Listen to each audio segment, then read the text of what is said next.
ഉദ്ഘാടനം നിർവഹിച്ച പ്രിയങ്കരനായ മാഹിൻ ഹാജി കലക്ടർ,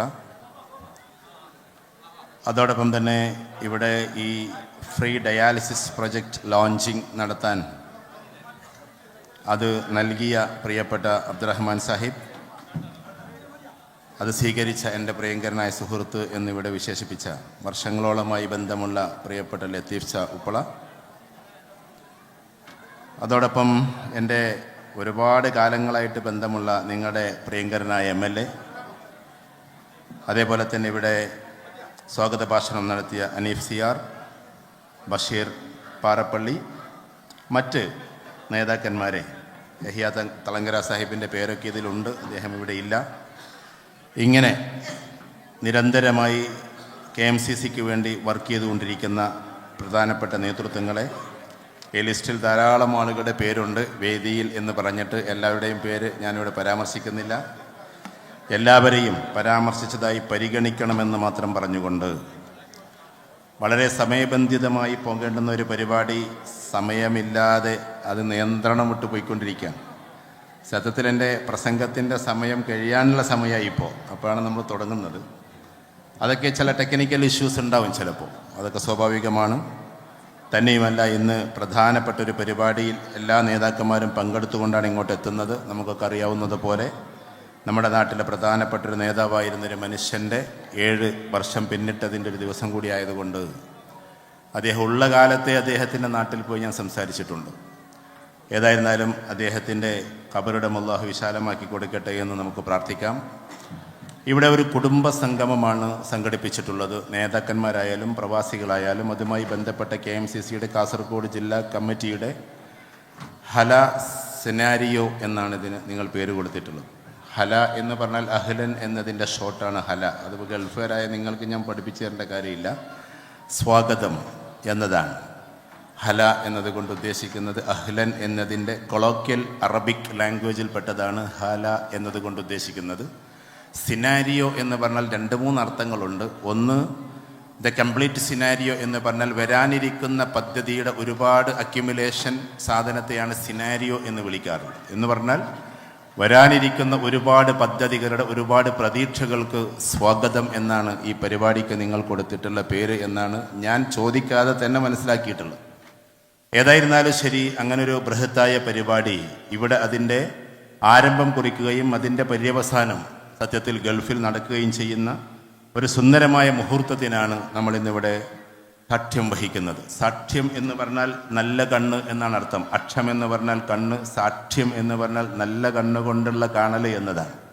അതുകൊണ്ട് പരസ്പരം വിഷമങ്ങളില്ലാതെ സന്തോഷത്തോടെ നമ്മളിവിടെ നിൽക്കുകയാണ്.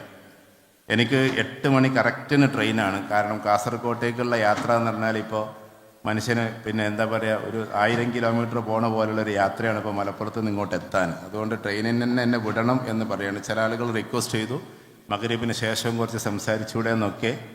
ഏതായിരുന്നാലും അതിനൊന്നും ഇപ്പം തുനിയുന്നില്ല, അതൊക്കെ പിന്നീട് നമുക്കാകാം ഇൻഷാ അല്ലാഹ്. ഏതായിരുന്നാലും ഈ കുറഞ്ഞ സമയം നമുക്ക് ചില കാര്യങ്ങൾ മാത്രമാണ് ചർച്ച ചെയ്യാനുള്ളത്. കുടുംബം കൂടി ഉണ്ടായതുകൊണ്ട് ആദ്യം നമുക്ക് മുസ്ലിം ലീഗിൻ്റെ KMCCയുടെ കാര്യം എന്തെന്ന് പറഞ്ഞ് ചെറുതായിട്ട് തുടങ്ങാം. ഒന്ന്, ഇന്ന് കേരളത്തിൽ അല്ലെങ്കിൽ ഇന്ത്യയിൽ 3 തരത്തിലുള്ള പൊളിറ്റിക്സാണ് നമുക്ക് കാണാൻ പറ്റുക. ഞാൻ പൊളിറ്റിക്കൽ സയൻസോ പൊളിറ്റിക്സോ നിങ്ങളെ പഠിപ്പിക്കല്ല. Politics is a game play to attain and maintain power എന്ന് സാധാരണ മൊഗാന്തോ പറഞ്ഞു വെച്ചിട്ടുണ്ട്. മൊഗാന്തോ എന്ന് പറഞ്ഞാൽ ലോകം കണ്ട ഏറ്റവും വലിയ പൊളിറ്റിക്കൽ സയൻറ്റിസ്റ്റാണ്.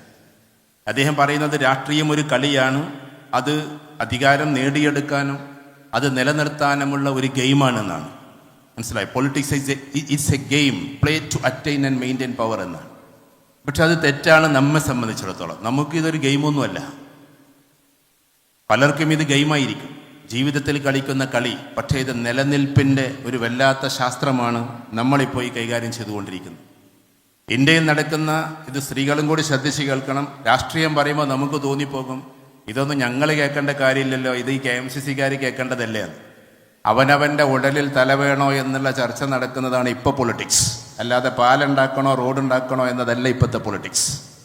അത് നമ്മൾ ശരിക്കും മനസ്സിലാക്കേണ്ട ഒരു കാര്യമാണ്. നമുക്കൊരു തോന്നലുണ്ടാകും ഇതൊന്നും ഞങ്ങളറിയാം. പ്രത്യേകിച്ച് പുതിയ തലമുറയിലെ കുട്ടികൾക്ക് പൊളിറ്റിക്സ് തീരെ അറിയണ്ടെന്നൊക്കെ തോന്നിപ്പോകും. നമ്മൾ മനസ്സിലാക്കേണ്ടത് എക്സ്ട്രീം കമ്മ്യൂണലിസം വികസിച്ച് ഏകദേശം 28 സംസ്ഥാനങ്ങളും നിറഞ്ഞു കവിയാണ്. എന്താ കമ്മ്യൂണലിസം? കമ്മ്യൂണിസം അല്ല, കമ്മ്യൂണലിസം എന്ന് പറഞ്ഞാൽ വർഗീയവാദമാണ്.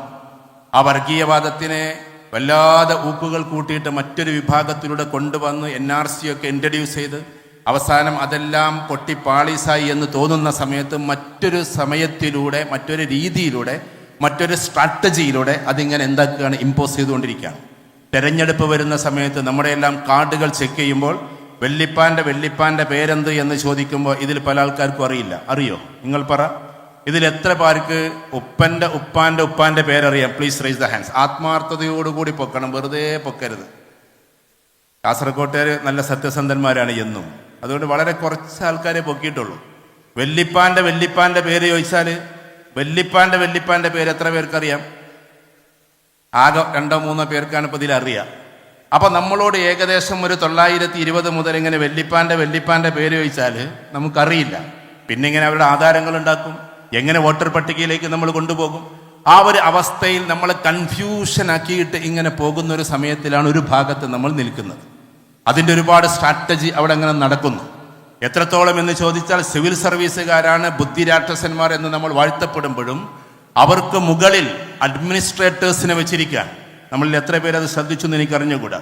E.T. മുഹമ്മദ് ബഷീർ സാഹിബ് ചന്ദ്രികയിൽ അതിനെക്കുറിച്ചൊരു ലേഖനം എഴുതിയതിൻ്റെ പേരിൽ പല പാർലമെന്റിലെ ക്വസ്റ്റ്യൻസും ഇപ്പോൾ അദ്ദേഹത്തിന് വേണ്ടി റിജക്ട് ചെയ്തുകൊണ്ടിരിക്കുകയാണ്. ഞാൻ പറഞ്ഞു വരുന്നത്, അഥവാ സിവിൽ സർവീസ് അക്കാഡമി നടത്തിയിട്ടുള്ള പരീക്ഷയിൽ അല്ലെങ്കിൽ അവരുടെ ട്രെയിനിങ്ങിൽ, പിന്നെ സിവിൽ സർവീസ് എക്സാമിനേഷനിൽ IAS, IFS, IES, IRS ഒക്കെ പാസ്സായിട്ടുള്ള ആളുകൾ ടോപ്പ് റേഞ്ചിൽ നിൽക്കേണ്ടടുത്ത് നിന്ന് അതിൻ്റെ മുകളിലേക്ക് പൊളിറ്റിക്കലി തിരഞ്ഞെടുക്കപ്പെട്ട അഡ്മിനിസ്ട്രേറ്റേഴ്സിനെ വെച്ചുകൊണ്ട്, അതാണ് ഇപ്പം നമ്മൾ ഇവിടെയൊക്കെ കണ്ടത്, ഇവിടെ നമ്മുടെ ലക്ഷദ്വീപിലൊക്കെ കണ്ടത്. ആ ഒരു രീതിയിലേക്ക് അവരിങ്ങനെ ഒരുപാട് കാര്യങ്ങൾ ചെയ്തുകൊണ്ടിരിക്കുകയാണ്. അതൊരു എക്സ്ട്രീം കമ്മ്യൂണലിസമായി മാറിക്കൊണ്ടിരിക്കുകയാണ്. വർഗീയവാദത്തിൻ്റെ മറ്റൊരു പരിപ്രേക്ഷ്യം ഒരു ഭാഗത്ത്, വേറൊരു ഭാഗത്ത്, ഞാൻ രാഷ്ട്രീയം പറയല്ല, പ്രത്യേകിച്ച് കുടുംബങ്ങളും കൂടി മനസ്സിലാക്കാൻ വേണ്ടിയിട്ട് പറയാണ്, മറ്റൊരു ഭാഗത്ത് ഉള്ള രാഷ്ട്രീയം എക്സ്ട്രീം കമ്മ്യൂണിസമാണ്. കമ്മ്യൂണലിസം വേറെ, കമ്മ്യൂണിസം വേറെ. കമ്മ്യൂണിസം എന്ന് പറഞ്ഞിട്ടുണ്ടെങ്കിൽ ഇതിൻ്റെ നേരെ ഓപ്പോസിറ്റ് സൈഡാണ്. എന്ന് വെച്ചാൽ ഇവിടെ തീസ്റ്റുകൾ അഴിഞ്ഞാടുമ്പോൾ, തീസ്റ്റുകൾ എന്ന് പറഞ്ഞാൽ വിശ്വാസികളാണ്, അവർ വർഗീയതയിലേക്ക് അഴിഞ്ഞാടുമ്പോൾ എത്തീസ്റ്റുകൾ, ആ തീസ്റ്റിൻ്റെ കൂടെ ഒരു കൂടി ചേർത്താൽ എത്തീസ്റ്റായി. നിരീശ്വരവാദികൾ അതൊന്നും വേണ്ട എന്ന് പറഞ്ഞിട്ട് വേറൊരു ലിബറൽ മോഡിനെ കൊണ്ടുവരുന്നു. ഞാൻ കണക്ക് പറയുമ്പോൾ നിങ്ങൾ ഭയപ്പെടരുത്. എന്ന് വെച്ചാൽ ഗവൺമെൻറ്റിൻ്റെ കണക്കനുസരിച്ച് കാസർഗോഡ് ജില്ലയിൽ, ഞാൻ നിങ്ങളെ കുറ്റപ്പെടുത്തല്ല കേട്ടോ, ഇത് ലൈവായിട്ടാണോ പോണേ? ലൈവ് ഉണ്ടോ? എന്നാൽ പിന്നെ ഞാൻ പറഞ്ഞല്ലേ ചില കാര്യങ്ങൾ. ഈ ലൈവാണെങ്കിൽ ആദ്യം പറയണം കേട്ടോ നിങ്ങൾ. കാസർഗോഡ് ജില്ലയിലാണ് ഏറ്റവും കൂടുതൽ മയക്കുമരുന്നിൻ്റെ ആവാസ കേന്ദ്രമായി കൊണ്ടിരിക്കുന്നത് എന്ന് സർക്കാരിൻ്റെ ഒരു പഠനമുണ്ട്. അത് ഈ ബാംഗ്ലൂരും ഇതൊക്കെ അടുത്തായതുകൊണ്ട് എന്നാണ് പഠനം. ഞാൻ നിങ്ങളെ സ്നേഹിച്ചുകൊണ്ട് പറയാണ്, കാസർഗോഡ് ജില്ല അത്ര ഇഷ്ടപ്പെട്ടുകൊണ്ട് പറയാണ്. അപ്പോൾ ഒരു ഭാഗത്ത് ഇതൊക്കെ വരുന്നത് എന്തുകൊണ്ടാണ്? ഈ ലിബറലിസം വന്നു കഴിഞ്ഞാൽ, ഇത്തരത്തിലുള്ള ചിന്താഗതികൾ വന്നു കഴിഞ്ഞാൽ ലക്ഷ്യബോധമില്ലാത്ത കുറെ ആളുകൾ ഉണ്ടാവുകയും ആ ലക്ഷ്യബോധമില്ലാത്ത ആളുകളെല്ലാം കൂടി ഒരുമിച്ച് കൂടി മറ്റൊരു പൊളിറ്റിക്സ് രൂപാന്തരപ്പെടുകയും ചെയ്യും. നമ്മെ സംബന്ധിച്ചിടത്തോളം നമ്മൾ ലക്ഷ്യബോധത്തോടു കൂടി പോകേണ്ടവരാണ്. ആ ഊക്കിനെ ഇല്ലാതെയാക്കി ഒരു ലിബറൽ മോഡിലുള്ള ആളുകൾ കൊണ്ടുവരും. അതിനുവേണ്ടി സ്പോൺസർ ചെയ്യപ്പെടുന്ന സിനിമകൾ പോലുമുണ്ട്. സിനിമകൾ പോലും, അതിനെക്കുറിച്ച് റിവ്യൂ നിങ്ങൾ വായിച്ചാൽ നിങ്ങൾക്ക് മനസ്സിലാവും. എല്ലാറ്റിൻ്റെ റിവ്യൂകൾ വായിച്ചു കൊണ്ടിരിക്കണം. പ്രധാനപ്പെട്ട നടന്മാരെ വെച്ചുകൊണ്ട് സിനിമകൾ പ്രദർശിപ്പിക്കുന്നു. ആ സിനിമ കാണുമ്പോൾ കുട്ടികൾക്ക് ഇതൊന്നും വലിയ തിരക്കേടില്ല എന്നുള്ള അവസ്ഥയിലേക്ക് കാര്യങ്ങൾ പോകുന്നു. ഞാൻ ഉദാഹരണത്തിന് 2 സിനിമയെക്കുറിച്ച് പറയാം. ഞാൻ അതിനെ വിമർശിക്കല്ല. ഒരു റീഡിങ്, സോഷ്യൽ റീഡിംഗ് എന്ന് പറഞ്ഞൊരു സാധനമുണ്ട്, സാമൂഹ്യ വായന. ഉദാഹരണത്തിന് മോഹൻലാൽ എന്ന് പറയുന്ന അച്ഛൻ, അദ്ദേഹത്തിൻ്റെ മകൻ പൃഥ്വിരാജ് പഠിക്കാൻ വേണ്ടി ബാംഗ്ലൂരിലേക്ക് പോകുന്നു. അവിടെ വെച്ചൊരു പെൺകുട്ടിയെ കണ്ടുമുട്ടുന്നു. ആ പെൺകുട്ടിയുമായിട്ട് അങ്ങനെ മോശപ്പെട്ട ബന്ധത്തിലാകുന്നു. അവസാനം അതിലൊരു കുഞ്ഞ് ജനിക്കുന്നു. ആ കുഞ്ഞിനെയും കൊണ്ട് വീട്ടിലേക്ക് വരുന്നു. അതൊന്നും ഒരു പ്രശ്നമേ അല്ല എന്ന പിതാവ് മോഹൻലാൽ പറയുകയും ചെയ്യുന്നു. ഈ കഥകളൊക്കെ ഇവിടുന്ന് വരുന്നു. ഇതൊക്കെ ദർശന രൂപത്തിൽ കാണുന്ന കുട്ടികളുടെ ഐഡിയോളജി എത്രമാത്രം കോൺഫ്ലിക്റ്റ് ഉണ്ടാക്കുമെന്നറിയുമോ? നിങ്ങൾ വിചാരിക്കും ഒരു സിനിമ കണ്ടാൽ അത്രമാത്രം പ്രശ്നമൊന്നും ഉണ്ടാകില്ല. പക്ഷേ എഴുത്തിനേക്കാൾ 1000 ശക്തി മടങ്ങ് എന്തുണ്ട്? പവറാണ് സത്യത്തിലൊരു ദൃശ്യത്തിന്, ഒരു കാഴ്ചക്ക് അത്രമാത്രം പവറുണ്ട്. അപ്പൊ കുട്ടികൾ ഇത്തരത്തിലുള്ള പലതും, അതിന് സിനിമയ്ക്ക് പങ്കാളിത്തമുണ്ട്, സെമിനാറുകൾക്ക് പങ്കാളിത്തമുണ്ട്, ക്യാമ്പസിലേക്ക് കടന്നു വരുന്ന ചില ഡാൻസുകൾക്ക് പങ്കാളിത്തമുണ്ട്. ഇങ്ങനെ എല്ലാ ലിബറലിസവും കൊണ്ടുവന്ന് ഒരു പൊളിറ്റിക്സിനെ വലുതാക്കാൻ വേണ്ടി ശ്രമിക്കുന്ന വേറെ കുറെ പൊളിറ്റീഷ്യൻസ്, അതിൽ മയക്കുമരുന്നിന്റെ ചില അഭിവാഞ്ചമായ ഘടകങ്ങൾ വേറെ കിടക്കുന്നു. ഇങ്ങനെ ഒരുപാട് കുത്തൊഴുക്കത്തിലൂടെ നമ്മൾ പോയിക്കൊണ്ടിരിക്കുന്ന സമയത്ത് പൊളിറ്റിക്സ് അറിയില്ല, അതിലേക്ക് ബന്ധമില്ല എന്ന് നമ്മൾ പറയരുത്. കാരണം നമ്മൾ ഓരോരുത്തരും അത് അറിഞ്ഞിരിക്കേണ്ടവരാണ്, ഓരോരുത്തരും അതിനെപ്പറ്റി മനസ്സിലാക്കേണ്ടതാണ്. അപ്പൊ നമ്മൾ എക്സ്ട്രീം കമ്മ്യൂണലിസത്തിലേക്ക് പോകണോ, എക്സ്ട്രീം കമ്മ്യൂണലിസത്തിലേക്ക് പോകണോ, എക്സ്ട്രീം കമ്മ്യൂണിസത്തിലേക്ക് പോകണോ? ഇത് രണ്ടും രണ്ടാണ്. ഇത് തീരുമാനിച്ചുകൊണ്ട് അല്ല, ഞങ്ങൾക്ക് ഈ കമ്മ്യൂണലിസവും വേണ്ട, ഞങ്ങൾക്ക് ഈ കമ്മ്യൂണിസവും വേണ്ട, ഞങ്ങൾക്ക് വേണ്ടത് ഏറ്റവും നല്ല മോഡൽ ലിബറലിസമാണ്. അഥവാ എല്ലാ മനുഷ്യരെയും നെഞ്ചിൽ ചേർത്തുകൊണ്ട് സത്യസന്ധമായി മുന്നോട്ട് പോകലാണ് എന്ന് പറഞ്ഞുകൊണ്ട് മുന്നോട്ട് പോകുന്ന ജൈത്രയാത്രയുടെ പേരാണ് ഇന്ത്യൻ യൂണിയൻ മുസ്ലിം ലീഗ് എന്ന് നമ്മൾ തിരിച്ചറിയേണ്ടതുണ്ട്. ഞാൻ ആവേശം കൊള്ളിക്കാൻ വേണ്ടിയിട്ട് പറയല്ല. വർഗീയവാദം നമുക്കൊരിക്കലും പാടില്ല. ആര് വർഗീയവാദത്തിലേക്ക് ക്ഷണിച്ചാലും അവരോട് പറഞ്ഞേക്കണം, ഹലക്കൽ മുത്തനത്തിഊൻ കാല സലാസ. പ്രവാചക തിരുമേനി സല്ലല്ലാഹു അലൈഹി വസല്ലം നേരിട്ട് പറഞ്ഞിട്ടുണ്ട്, വർഗീയവാദികൾ നശിച്ചു പോകട്ടെ, വർഗീയവാദികൾ നശിച്ചു പോകട്ടെ, വർഗീയവാദികൾ നശിച്ചു പോകട്ടെ എന്ന്. ആരാണ് വർഗീയവാദി എന്ന ചോദ്യത്തിന് പ്രവാചക തിരുമേനി സല്ലല്ലാഹു അലൈഹി വസല്ലം കൊടുത്ത മറുപടി, തന്റെ സ്വന്തം സമുദായം അന്യായത്തിൽ നിൽക്കുകയും ആ സ്വന്തം സമുദായമായതിന്റെ പേരിൽ ആ അന്യായത്തെ ന്യായീകരിക്കുകയും ചെയ്യുന്നവന്റെ പേരാണ് വർഗീയവാദി എന്നാണ്. ഈ കാലഘട്ടത്തിൽ നമ്മൾ പഠിക്കേണ്ട കാര്യമാണ്. ഉദാഹരണത്തിന്, എന്നെങ്കിലും ഒരിക്കലും പറയില്ല എന്ന് നമുക്ക് ഉറപ്പുണ്ട്. അതുകൊണ്ട് ഉദാഹരണം മുസ്ലിം ലീഗിനെ തന്നെ പറഞ്ഞോട്ടെ. മുസ്ലിം ലീഗ് എന്നെങ്കിലും ഒരിക്കൽ അതിന്റെ നേതാക്കന്മാർ വർഗീയതയിലേക്ക് ക്ഷണിച്ചിട്ട് ആ വർഗീയത ന്യായീകരിക്കുമ്പോൾ മുസ്ലിം ലീഗിനോടും സല്യൂട്ട് അടിച്ച് പിന്നോട്ട് പോകാൻ നമുക്ക് സാധിക്കണം. ഞാനൊരു ഉദാഹരണം പറയാം. അതായിരിക്കണം ഓരോ മുസൽമാന്റെയും ദൗത്യം. അത്രത്തോളം വർഗീയതയിലേക്ക് പോകാത്ത ഒരു പാർട്ടിയുടെ പേര് കൂടിയാണ് ഇന്ത്യൻ യൂണിയൻ മുസ്ലിം ലീഗ് എന്ന് നമ്മൾ തിരിച്ചറിയണം. എല്ലാ മനുഷ്യരെയും ഒന്നിച്ചു ചേർക്കുന്നു, എല്ലാവരെയും നമ്മൾ നെഞ്ചിൽ ചേർത്ത് മുന്നോട്ട് പോകുന്നു. അതിന്റെ ബാക്ക് ബോൺ, ഒരു മനുഷ്യൻ എഴുന്നേറ്റ് നിൽക്കണമെങ്കിൽ ഏറ്റവും അത്യാവശ്യമായ ഘടകം നട്ടെല്ലാണ്. ആ നട്ടെല്ലിന്റെ പേരാണ് KMCC എന്ന് നമ്മൾ പഠിക്കേണ്ടതുണ്ട്. മുസ്ലിം ലീഗിനെ ഇങ്ങനെ എഴുന്നേൽപ്പിച്ചു നിർത്തുന്ന നട്ടെല്ലിന്റെ പേരാണ്. അതിന്റെ സംഘമാണ് ഈ കൂടിയിട്ടുള്ളത്. ഞാൻ സമയമില്ലാത്തതുകൊണ്ട് കുറച്ച് സ്പീഡിൽ പറഞ്ഞു പോകുന്നത്. അതുകൊണ്ട് മുസ്ലിം ലീഗിന്റെ ഈ ഒരു പ്രധാനപ്പെട്ട പ്രസ്ഥാനത്തിനെ നമ്മൾ കാണുന്നത് കേവലം ഒരു പാർട്ടിയായിട്ടാകരുത്, കേവലം ഒരു സംഘടനയായിട്ടാകരുത്. ഒരു വേള എത്തി കൊറോണ വന്ന സമയത്ത് നിങ്ങൾ തന്നെ ഒരു സെമിനാർ എന്നെയും വെച്ചിട്ട് എടുത്തിട്ടുണ്ടെന്നാണ് എനിക്ക് ഓർമ്മ വരുന്നത്. നിങ്ങൾ ഇവിടെ വന്നപ്പോൾ പറഞ്ഞു അത്. അഥവാ ആ സെമിനാറുകളൊക്കെ നടക്കുമ്പോൾ കേരളം അങ്ങനെ വല്ലാണ്ട് പശ്ചാത്തലം മാറിക്കൊണ്ട് കണ്ണ് നട്ട് മിഴിച്ചു നോക്കി നിൽക്കുമ്പോൾ മുഖ്യമന്ത്രിയോട് ആളുകൾ വന്നിട്ട് പറയാണ്, സാർ കുറേ മയ്യത്തുകൾ അവിടുന്ന് കൊണ്ടുവരാണ്ട്, കുറേ മയ്യത്തുകൾ ഗൾഫിൽ നിന്ന് എത്തിക്കാനുണ്ട് എന്ന് മുഖ്യമന്ത്രിയോട് ആവശ്യപ്പെട്ടപ്പോൾ ആ എന്നും 5-10 മിനിറ്റ് ഇരിക്കുന്ന ചെയറിലിരുന്ന് കൊണ്ട് മുഖ്യമന്ത്രി പോലും അറിയാതെ പറഞ്ഞു പോയ ഒരു പദമാണ് KMCC-ക്കാരോട് പറഞ്ഞേക്കൂ എന്ന്. അത്രമാത്രം KMCC-ക്കാർക്കാണ് അവിടെ ബന്ധമുള്ളത് എന്ന് തിരിച്ചറിഞ്ഞ മുഖ്യമന്ത്രി കൂടിയായിരുന്നു അന്നത്തെ മുഖ്യമന്ത്രി. പിന്നീട് എന്തായി എന്ന് നമുക്ക് അറിഞ്ഞുകൂടാ. ഞാൻ പറയുന്നത്, ഇത്രത്തോളം മാനവരാശിയെ സ്നേഹിച്ചുകൊണ്ട് അവരോടൊപ്പം നിന്നുകൊണ്ട് മുന്നോട്ട് പോകുന്ന ഈ പ്രസ്ഥാനം തകരാതിരിക്കണമെങ്കിൽ ചെയ്യേണ്ടുന്ന 2-3 കാര്യങ്ങളെക്കുറിച്ച് മാത്രം ചർച്ച ചെയ്തുകൊണ്ട് ഞാൻ എൻ്റെ ഈ സംസാരം അവസാനിപ്പിക്കുകയാണ്. ഒന്നാമത്തെ കാര്യം, നമ്മുടെ കുടുംബങ്ങൾ ശിഥിലമാകരുത്. നമ്മുടെ കുടുംബം ഒരിക്കലും മോശമാകരുത്. അതിന് 2-3 ഘടകങ്ങളുണ്ട്. അതിൽ ഒന്ന്, നമ്മുടെ ജില്ലകളെ, മലപ്പുറം ജില്ലയായാലും നിങ്ങളുടെ കാസർഗോഡ് ജില്ലയായാലും ഗ്രസിച്ചു കൊണ്ടിരിക്കുന്ന നിയോ ലിബറലിസമാണ്. ആ ലിബറലിസം വന്ന് മനുഷ്യനിപ്പോ സംശയങ്ങൾ കൂടിക്കൊണ്ടേയിരിക്കുകയാണ്. കുറച്ച് കഴിഞ്ഞാൽ ഈ സ്ത്രീകളൊക്കെയും സത്യത്തിൽ മോഡിമോൻ പറഞ്ഞത് ശരിയാണ് എന്ന് പറയുന്ന ഒരു കാലം വരാനിരിക്കുന്നേ ഉള്ളൂ. എന്താ മോഡിമോൻ പറഞ്ഞത് കാര്യമാണെന്ന് പറഞ്ഞത്? അഥവാ നിങ്ങളൊക്കെയും പുരുഷന്മാരെ എതിർക്കുന്ന ഒരു കാലം വിത്തിൻ 5 years വരും. അത് ഏതാ കാര്യം എന്നറിയോ? സ്വത്ത് വിഭജനത്തിൽ നിങ്ങളുടെ കൂടെ സർക്കാർ ഉണ്ടെന്ന് പറഞ്ഞ് 50 സെന്റ് ഇങ്ങോട്ട് കൊടുക്കുമ്പോൾ 50 സെന്റ് നിങ്ങൾക്കും തരും. അപ്പൊ നിങ്ങൾ സ്വകാര്യതയിൽ പേരിട്ട് വിളിച്ചൊരു പേരുണ്ട്. എല്ലാ പെണ്ണുങ്ങളും കൂടി നമ്മളെ പ്രധാനമന്ത്രിക്ക് ഇട്ട പേരാണ് മോഡിമോന് എന്ന്.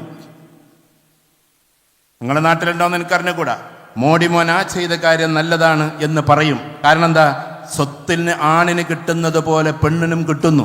ആ ഡിക്ലറേഷൻ അടുത്ത് തന്നെ വരും. അപ്പോ നമ്മൾ സംശയിച്ച് നിൽക്കാൻ പാടില്ല. എന്തുകൊണ്ടാണ് അങ്ങനെ പറഞ്ഞതെന്നറിയോ? എൻ്റെ പ്രിയപ്പെട്ട ഇവിടുത്തെ കുടുംബിനികൾ ചിന്തിക്കണം. ഇസ്ലാം എന്തുകൊണ്ടാണ് പാതി എന്ന് പറയുന്നത്? ഞാൻ ന്യായീകരിക്കല്ല, അതിനെ ന്യായീകരണം പണ്ടേ ഉള്ളത്, 1400 വർഷങ്ങൾക്ക് മുമ്പേ ഉള്ളതാണ്. ഇപ്പൊ ഉദാഹരണത്തിന് എൻ്റെ മകൾ ദുജാന, ഞാൻ അവൾക്ക് പേരിട്ടിരിക്കുന്നത് ദുജാന എന്നാണ്, ഫാത്തിമ ദുജാന മെഹജബിൻ. അതിൻ്റെ ഒരു കാരണം, ഉഹുദിൽ പ്രവാചകർ തിരുമേനി സല്ലല്ലാഹു അലൈഹി വസല്ലമയെ അണഞ്ഞൂട്ടി പിടിച്ചിട്ട്, എന്നെ നിങ്ങൾ കൊന്നോളൂ, പ്രവാചകനെ ഒരിക്കലും ഒരു തരിമ്പ് പോലും ഒന്നും ചെയ്യാൻ അനുവദിക്കില്ല എന്ന് പറഞ്ഞ് അണഞ്ഞൂട്ടി പിടിച്ചിട്ട് ആലിംഗനം ചെയ്ത് ഈ ലോകത്തോട് വിട പറഞ്ഞു പോയ സഹാബിയുടെ പേരാണ് അബൂ ദുജാന. അതുകൊണ്ട് പേരിലെങ്കിലും അബൂ ദുജാനയാകാൻ വേണ്ടിയിട്ടാണ് എൻ്റെ മകൾക്ക് ഞാൻ ദുജാന എന്ന് പേരിട്ടത്. അപ്പം ഞാനും ഒരു അബൂ ദുജാനയാവുമല്ലോ, പേരിനെങ്കിലും അബൂ ദുജാനയാകില്ലെങ്കിലും. അപ്പൊ എൻ്റെ ദുജാനയോട് ഞാൻ പറയാണ്, നിനക്ക് ഞാൻ 5 ലക്ഷം രൂപ തരാം, നീയും നിന്റെ ആങ്ങളെയും കൂടി ലണ്ടനിലേക്ക് പോകുന്നു, നിനക്ക് ഞാൻ 10 ലക്ഷം തരാം. ആങ്ങളയോട് പറയുന്നു, അത് റാസിയോട് പറയുന്നു. എന്നിട്ട് പറയാണ്, നീ പോകുമ്പോൾ എല്ലാ ചെലവും നീ എടുക്കണം, ടിക്കറ്റ് നീ എടുക്കണം, എല്ലാ ഭക്ഷണവും നീ എടുക്കണം, പാർപ്പിടം നീ എടുക്കണം, അവിടെയുള്ള ഫീസ് നീ എടുക്കണം എന്നൊക്കെ പറഞ്ഞിട്ട് കംപ്ലീറ്റ് ഉത്തരവാദിത്തം ആണിന് കൊടുത്തു. പെണ്ണിനാകട്ടെ പെണ്ണിനോട് പറഞ്ഞു, നീ അതിൽ നിന്നിരുന്ന് അവളെ ഇന്ന ആളുടെ കൂടെ കണ്ടു എന്നെങ്ങാനും ഒരാണ് വന്ന് പറഞ്ഞാൽ ദീനിൽ സ്വീകരിക്കില്ല, 2 ആണ് വന്ന് പറഞ്ഞാലും സ്വീകരിക്കില്ല, 3 ആള് വന്ന് പറഞ്ഞാലും സ്വീകരിക്കില്ല, 4 ആണ് കൃത്യമായി കണ്ട വിവരങ്ങൾ അറിയിച്ചാലല്ലാതെ പറ്റില്ല എന്ന് പ്രവാചക തിരുമേനി സല്ലല്ലാഹു അലൈഹി വസല്ലം പറഞ്ഞു. അവിടെ നിങ്ങളുടെ പ്രൊട്ടക്ഷൻ വന്നപ്പോ ഒരു പെണ്ണിന് എന്തെങ്കിലും കേടുപാട് സംഭവിച്ചു എന്ന് ആൾക്കൂട്ടം വിധി എഴുതുന്നതിന് മുമ്പേ one woman is equal to 4 men എന്നതിലേക്ക് അള്ളാഹു തിരിച്ചുവിട്ടു. അവിടെ ഒരു ആണിന്റെ പവറല്ല, 4 ആണാണ് ഒരു പെണ്ണിന് ഈക്വലായി നിൽക്കുന്നത്. അഥവാ ഒരു പെണ്ണിന്റെ പവർ 4 ആണിനേക്കാളും അപ്പുറത്താണ് എന്ന് പ്രവാചക തിരുമേനി സല്ലല്ലാഹു അലൈഹി വസല്ലം പഠിപ്പിച്ചു. അപ്പൊ നമ്മൾ ദീന് പഠിക്കുമ്പോൾ മൊത്തത്തിൽ പഠിക്കണം. ഭാവിയിൽ ഇതൊക്കെ ചർച്ചയാകും കേട്ടോ. നിങ്ങളുടെ സാഠ്യത്വം ചർച്ചയാകും, നിങ്ങളുടെ സമ്പത്ത് ചർച്ചയാകും. ഇതൊക്കെ കൊണ്ടുവരുന്നത് ഇവിടെ ഓരോ പ്രശ്നങ്ങൾ ഉണ്ടാക്കാൻ വേണ്ടിയിട്ടാണ്. അപ്പോഴൊക്കെ അതിന് എതിരിട്ട് കൊണ്ട് സംസാരിക്കാനും മെസ്സേജായിട്ട് കൊടുക്കാനും നമുക്ക് പറ്റണം. അങ്ങനെ ഏറ്റവും നല്ല സുന്ദരമായ ഒരു ദീനിന്റെ മോശയിൽ ചേർത്തിട്ടുള്ള ഒരു കുടുംബ സംവിധാനമാണ് നമ്മൾ ഓരോരുത്തരും ഏറ്റെടുക്കേണ്ടത്. എല്ലാ മനുഷ്യരെയും ഒരേപോലെ സ്നേഹിക്കുകയും ഒരേപോലെ അവരോട് സഹകരിക്കുകയും ചെയ്യുന്ന സുന്ദരമായ നേതൃത്വമായി നമ്മൾ ഓരോരുത്തരും മാറണമെന്നതാണ്. ഇനി ആധുനിക കാലഘട്ടത്തിൽ ഇവിടെ ഒരുപാട് കുട്ടികൾ ഇരിക്കുന്നുണ്ട്. എന്തൊക്കെ കാലങ്ങളാണ് വരാനിരിക്കുന്നത് കാസർഗോട്ടുകാർക്ക് എന്നെക്കാളും അറിയാം. ഇനി പെട്രോൾ പമ്പുകൾ ഇല്ലാതെയാകുന്നു. അപ്പൊ നമ്മൾ വിചാരിക്കുന്നത് ചാർജ് സ്റ്റേഷൻ ആയിരിക്കുന്നു, അതും പെട്ടെന്ന് ഇല്ലാതെയാകും. നമ്മുടെ നാട്ടിലേക്ക് എന്നാ വരികയെന്ന് എനിക്ക് അറിഞ്ഞുകൂടാ. പക്ഷെ ഇപ്പൊ തന്നെ പല രാജ്യത്തത് തുടങ്ങി. ഇപ്പൊ നമ്മുടെ നാട്ടിൽ 5G ആയിട്ടുള്ളൂ. ചൈനയിൽ പോണ ആളുകൾ ഈ കൂട്ടത്തിൽ ഒരുപാട് ആൾക്കാരുണ്ട്. അവിടെ 10G ആയി, നമ്മളെക്കാൾ ഇരട്ടിയായി. പലയിടത്തും റോഡിൽ നിന്ന് ചാർജാക്കുന്ന വാഹനങ്ങൾ ഇറങ്ങി. ഇനി നമ്മൾ അതിനു വേണ്ടിയിട്ട് ഇറക്കാൻ പോകുന്നത് എന്തായിരിക്കും? ശരിക്കും ബില്ലടക്കലാണ്. സർക്കാരിന് ബില്ലടക്കുന്ന രീതിയിലേക്ക് കാര്യങ്ങൾ പോകും. അത്രമാത്രം AI ഒക്കെ വികസിച്ചു പോയി.